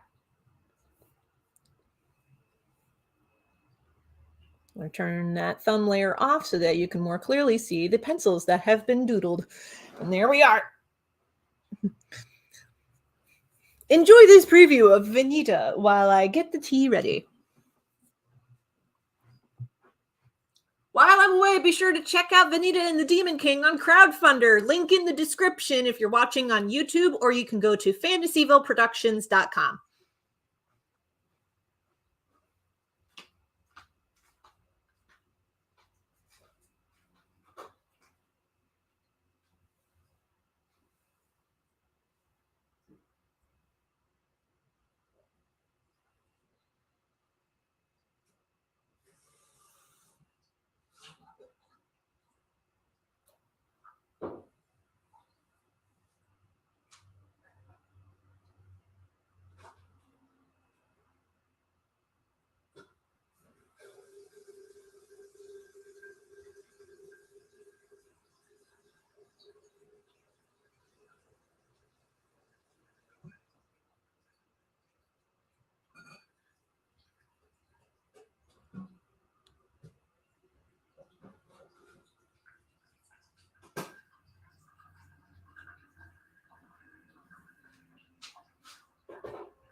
else would help pass the time while I'm getting tea ready is if I had some background music on. I'm so good at my job, you guys. Hold on a sec. I have background music. Let me get that going.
back with my tea. It still needs to speak, but I'm back.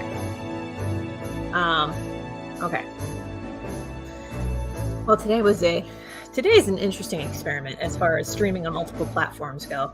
I had the suspicion that Twitch was no longer a good place to stream art stuff, but I think today's stream kind of confirms that.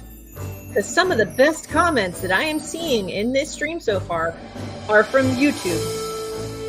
Of all places. Of all places to see good comments in a live stream chat, it's in YouTube. The worst ones, or the spam ones, are all on Twitch. I'm noticing. Twitch, you need to fix that.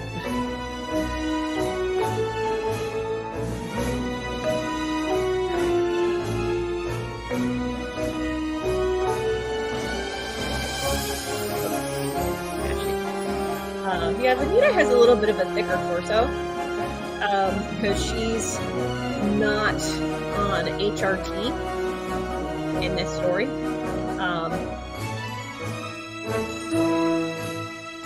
Because, hey, I'm speaking as somebody who's just recently come out as a trans man. You don't have to be on HRT to be considered trans. HRT being hormone replacement therapy. You don't need to have your hormones replaced to be considered one gender or the other. It is also a personal preference thing. Now, for me, I am actually working towards some degree of HRT, but for reasons outside of gender. I'm not going to get into medical history stuff, but for my own medical history, it would make more sense if I change my hormone balance. Just because of the family history of cancer and heart disease that I have. It would make more sense if I change my hormone balance so that there's less of a risk of that.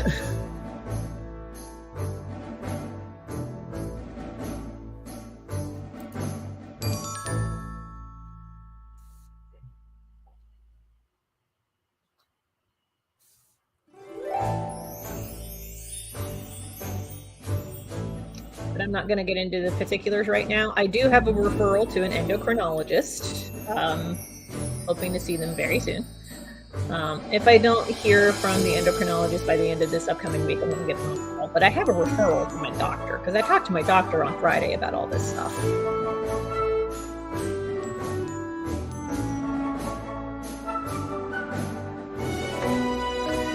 Okay, Vanita has kind of a jogger body, so she's not going to be, like, ripped, but she's not going to be a mushy potato either. She's gonna have some like some muscle, not a ton, but some.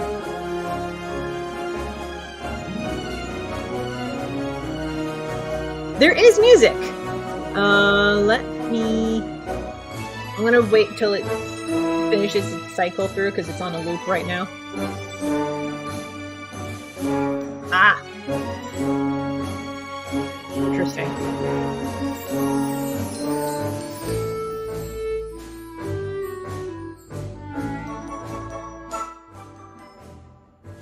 There we go. I turned the music down. How's that?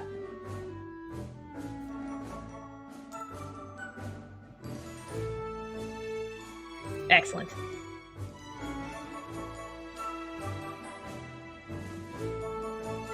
Yeah, I'm going to let it finish its loop, and then once it's done with its loop, I'm going to turn it off.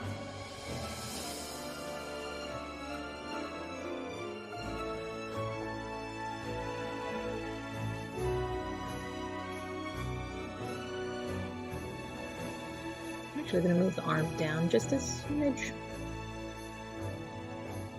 so that there's not tangent lines.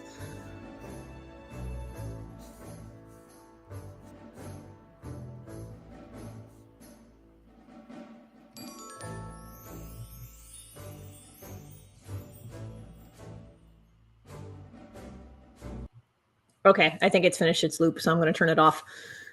Cool. Alrighty. Yeah, I realized that background music was a function when I did my 24-hour comic day stream.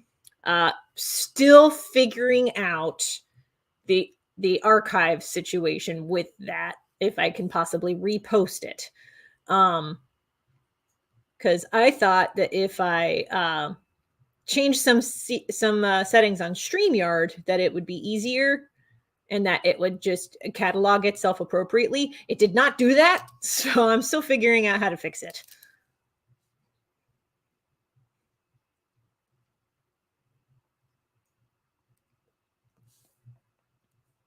There we go. Got some earbuds. I don't think she has that much of a butt. No, she does not have that much of a butt.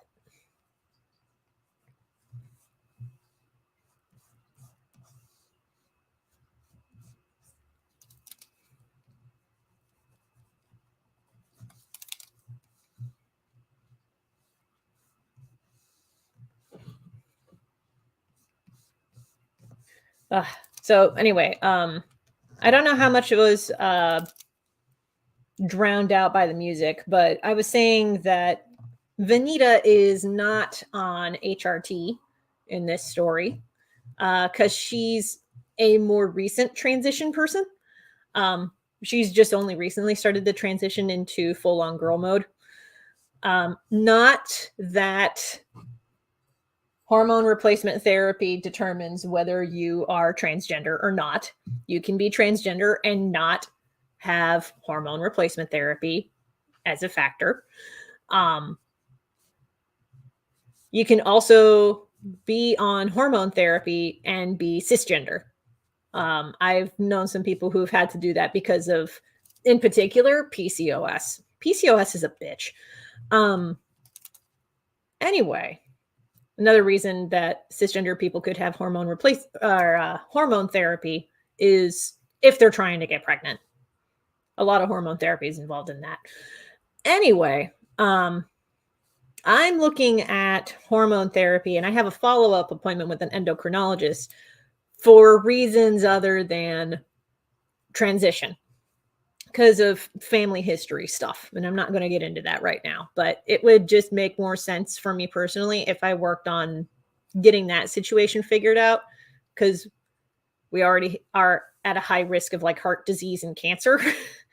Anything that can be done to mitigate that would be great. Okay. Reference. Okay. You would think that with the amount of times that I've drawn people holding cell phones and validation and new punk signal, that I would have a better idea of how to draw this kind of thing for Vanita and the Demon King. But no. No, every time I have to check my own self because I'm a doof.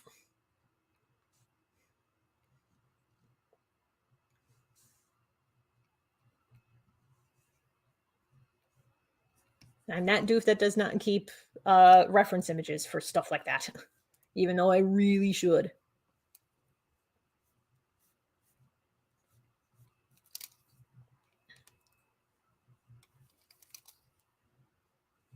Okay.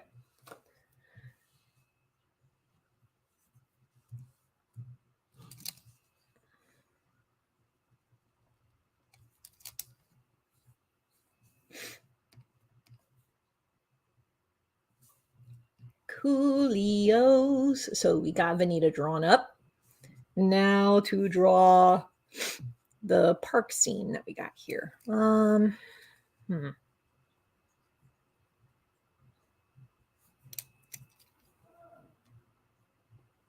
Okay, for this, you would also think that I would like go to the metro parks that are real close to me and take some reference pictures, and yet I do not do that. Even though my city, Toledo, has apparently the best metro parks in the United States. This is a thing that I did not know. But I don't doubt it, because our metro parks are pretty cool. We have tree houses. And you can rent rooms in the tree houses. It's great. We return to Poptoticus cheriacus. Cheriitis. Return to Poptoticus cheriitis. Oh.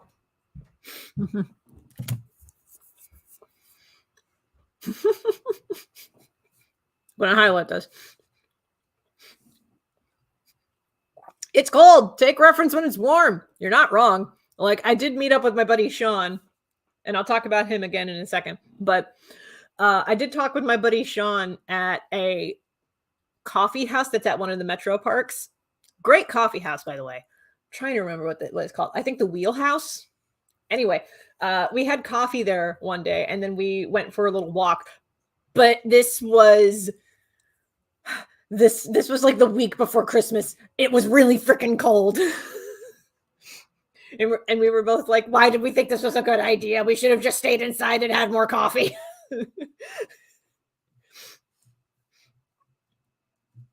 Yeah, no, I'll take image references when it's warmer. Besides, Alex and I are actually looking to move to a new apartment, and one of the new apartments that we're looking at is actually within walking distance of one of the metro parks. Good luck narrowing it down because there's like 17 of them in this city. But we were looking at moving to an apartment that's close to one of the metro parks within walking distance. So if I needed more reference images, I could absolutely just walk to the park and do it that way. Okay. I have an idea of how I'm going to approach this. So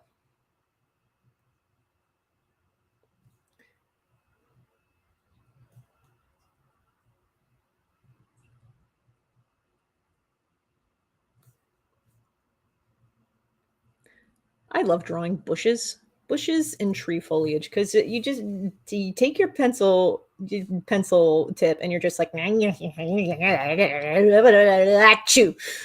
that's it.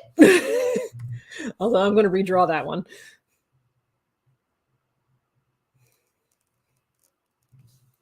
Okay.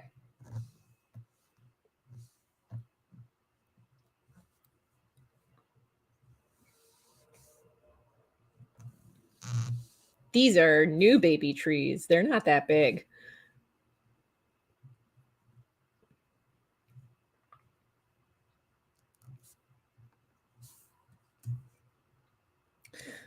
Okay. Here is where I gotta use a model. So we're gonna make a new document. 300 DPI. There we go. And we're going to actually bring in a 3D model. I'm trying to remember where this asset is. In Clip Studio, there are 3D assets that you can just drag and drop, and then you can position them as needed. And I'm trying to remember where this is. There is a car, a 3D model car, and I'm trying to remember what folder it's in. Is it this one?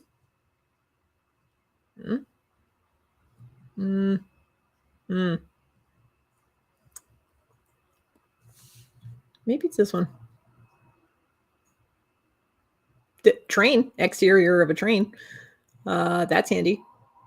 For mop, bucket, fan, guitar case. Okay. Aha! There's a car. Cool. Jeebums! Okay. Oh, geez. Okay. Here we go. Scale it down a smidge. Jeebums.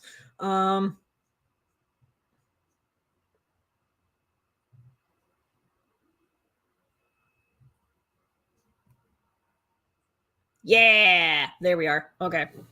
Actually, let's see if we can do this.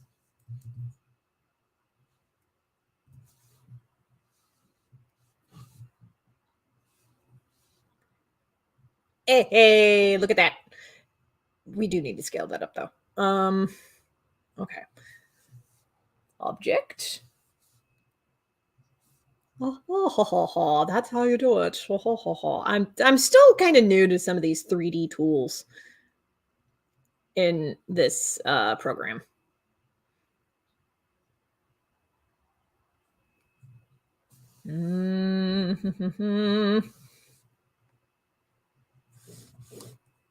Move that back.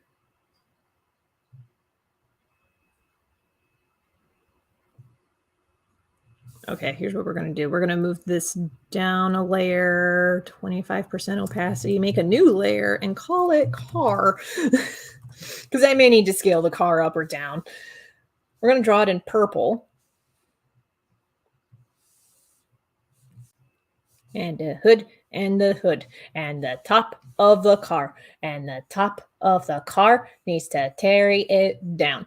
There we go. Erase the line. We're going to draw the windshield wipes, and we're going to do that next. A boop, a boop. The windshield comes next, and then the wow, I can't believe I made that into a freaking song. Okay, here we go. Shaboom! I better get those headlights in, though, just in case the scaling dictates I need to show them.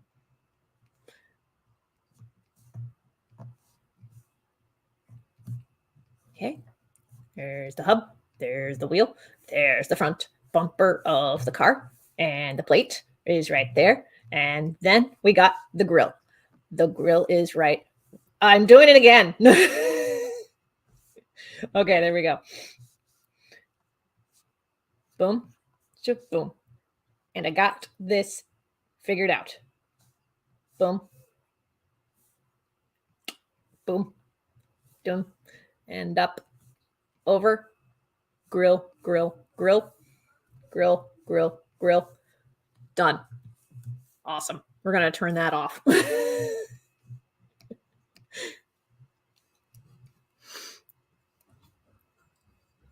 Okay.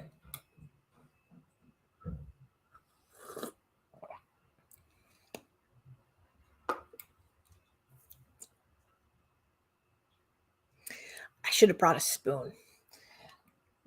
I have honey at the bottom of this mug, and I want to stir it to make sure that the honey is fully incorporated into the rest of the tea. And then I did not bring a spoon because I am so smart. Okay. Anyway, let's play around with the scale of the car here. Whoop.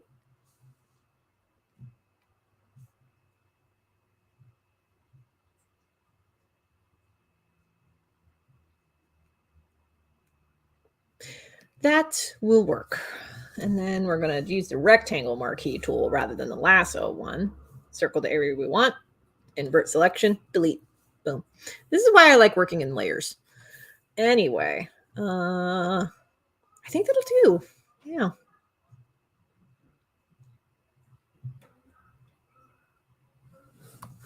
Actually, let's move the car over. Boop. And maybe back a little. Yes. And then my neighbors start yelling outside the door, and I don't know why.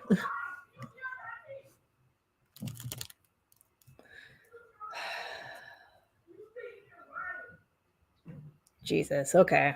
I'd like to apologize for my very loud neighbors outside right now. I'm going to mute myself for a bit.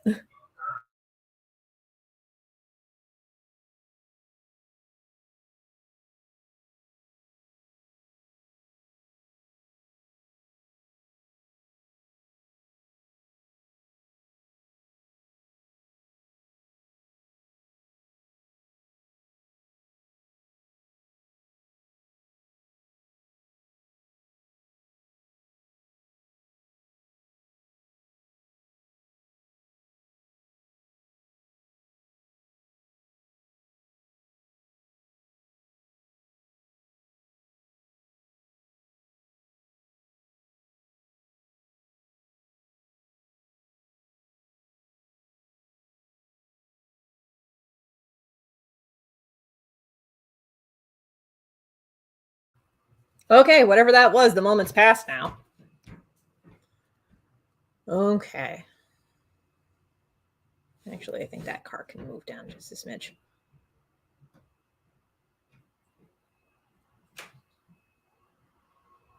There.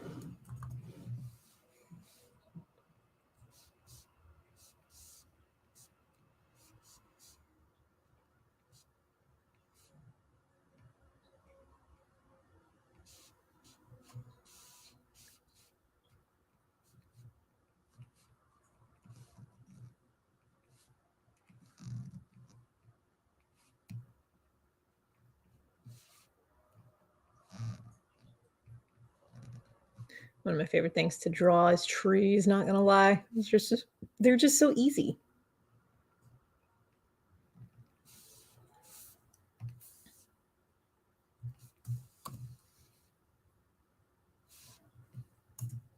Okay, there we go.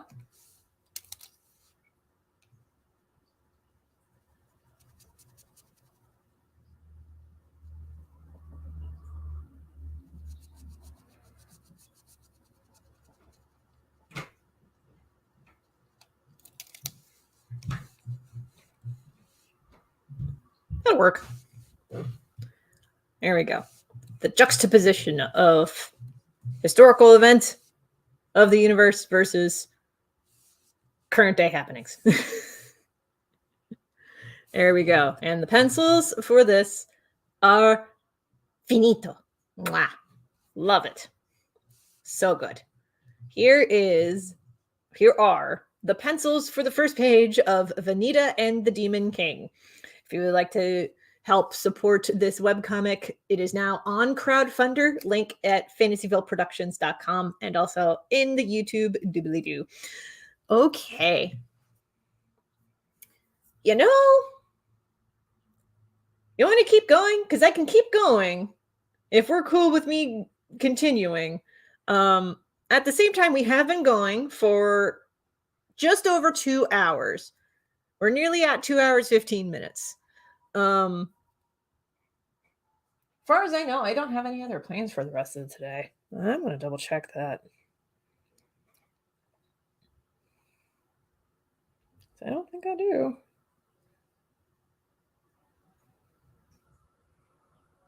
I got no other plans for the rest of today, so I can keep streaming. But if y'all are getting to a point where you're like, I'm tired, we can do that too. We can just wrap this up. My call. Okay.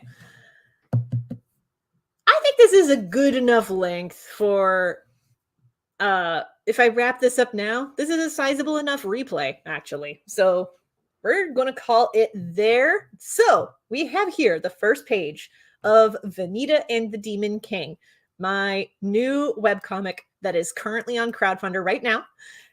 Go ahead and check it out at fantasyvilleproductions.com or the link in the YouTube doobly-doo if you would like to check out more details about it or pledge to help make the story a reality. Anything that you do helps, even just sharing the link helps immensely. With that, now we're getting into the post announcements. While we're doing that, I'm going to pull up a little window here because one of the things that I offer is an alternative to Patreon where you can, capital S, subscribe to one of my clubs. You can join one of my clubs. I have a digital club, a zine club, and a pin club. And subscribing to any of those clubs helps make more comics like this possible. It also means that you get a shout out at the end of live streams. And that's what I was bringing up. I was bringing up the window to show the names of my current subscribers of my clubs. Oop.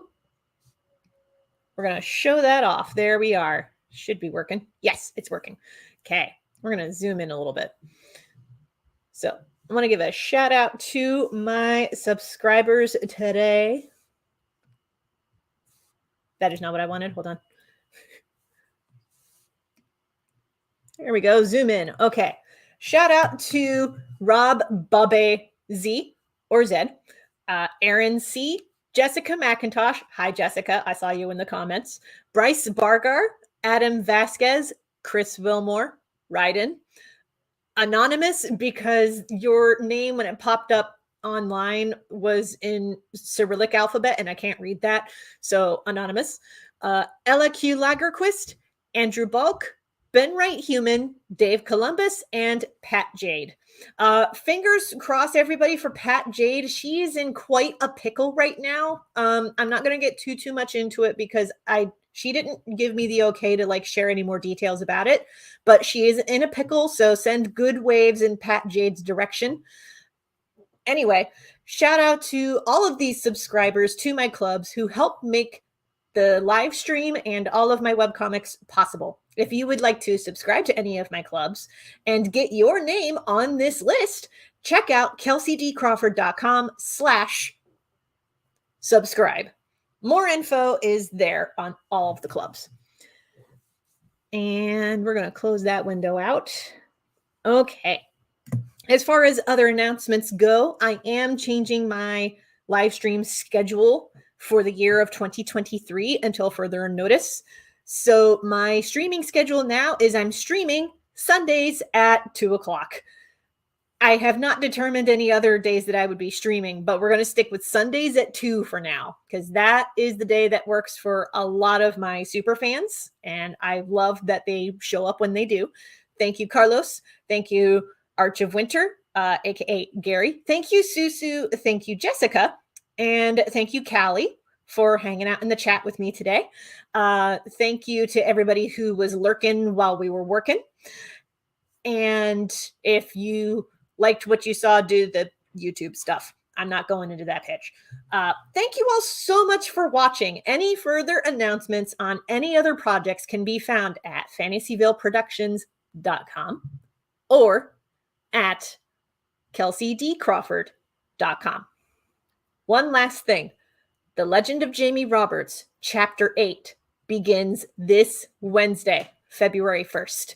So if you have not read my webcomic about a genderqueer pirate that goes treasure hunting with their two best friends in a land full of dragons, check out thelegendofjamieroberts.com. I updated the archive, so now is your best time to catch up on the story before we begin Chapter 8 this Wednesday. That's all I've got for now. All of these links that I've mentioned, by the way, are going to be in the YouTube doobly-doo, so check that out as well. That's all I've got. Thank you all so much for watching. You are awesome.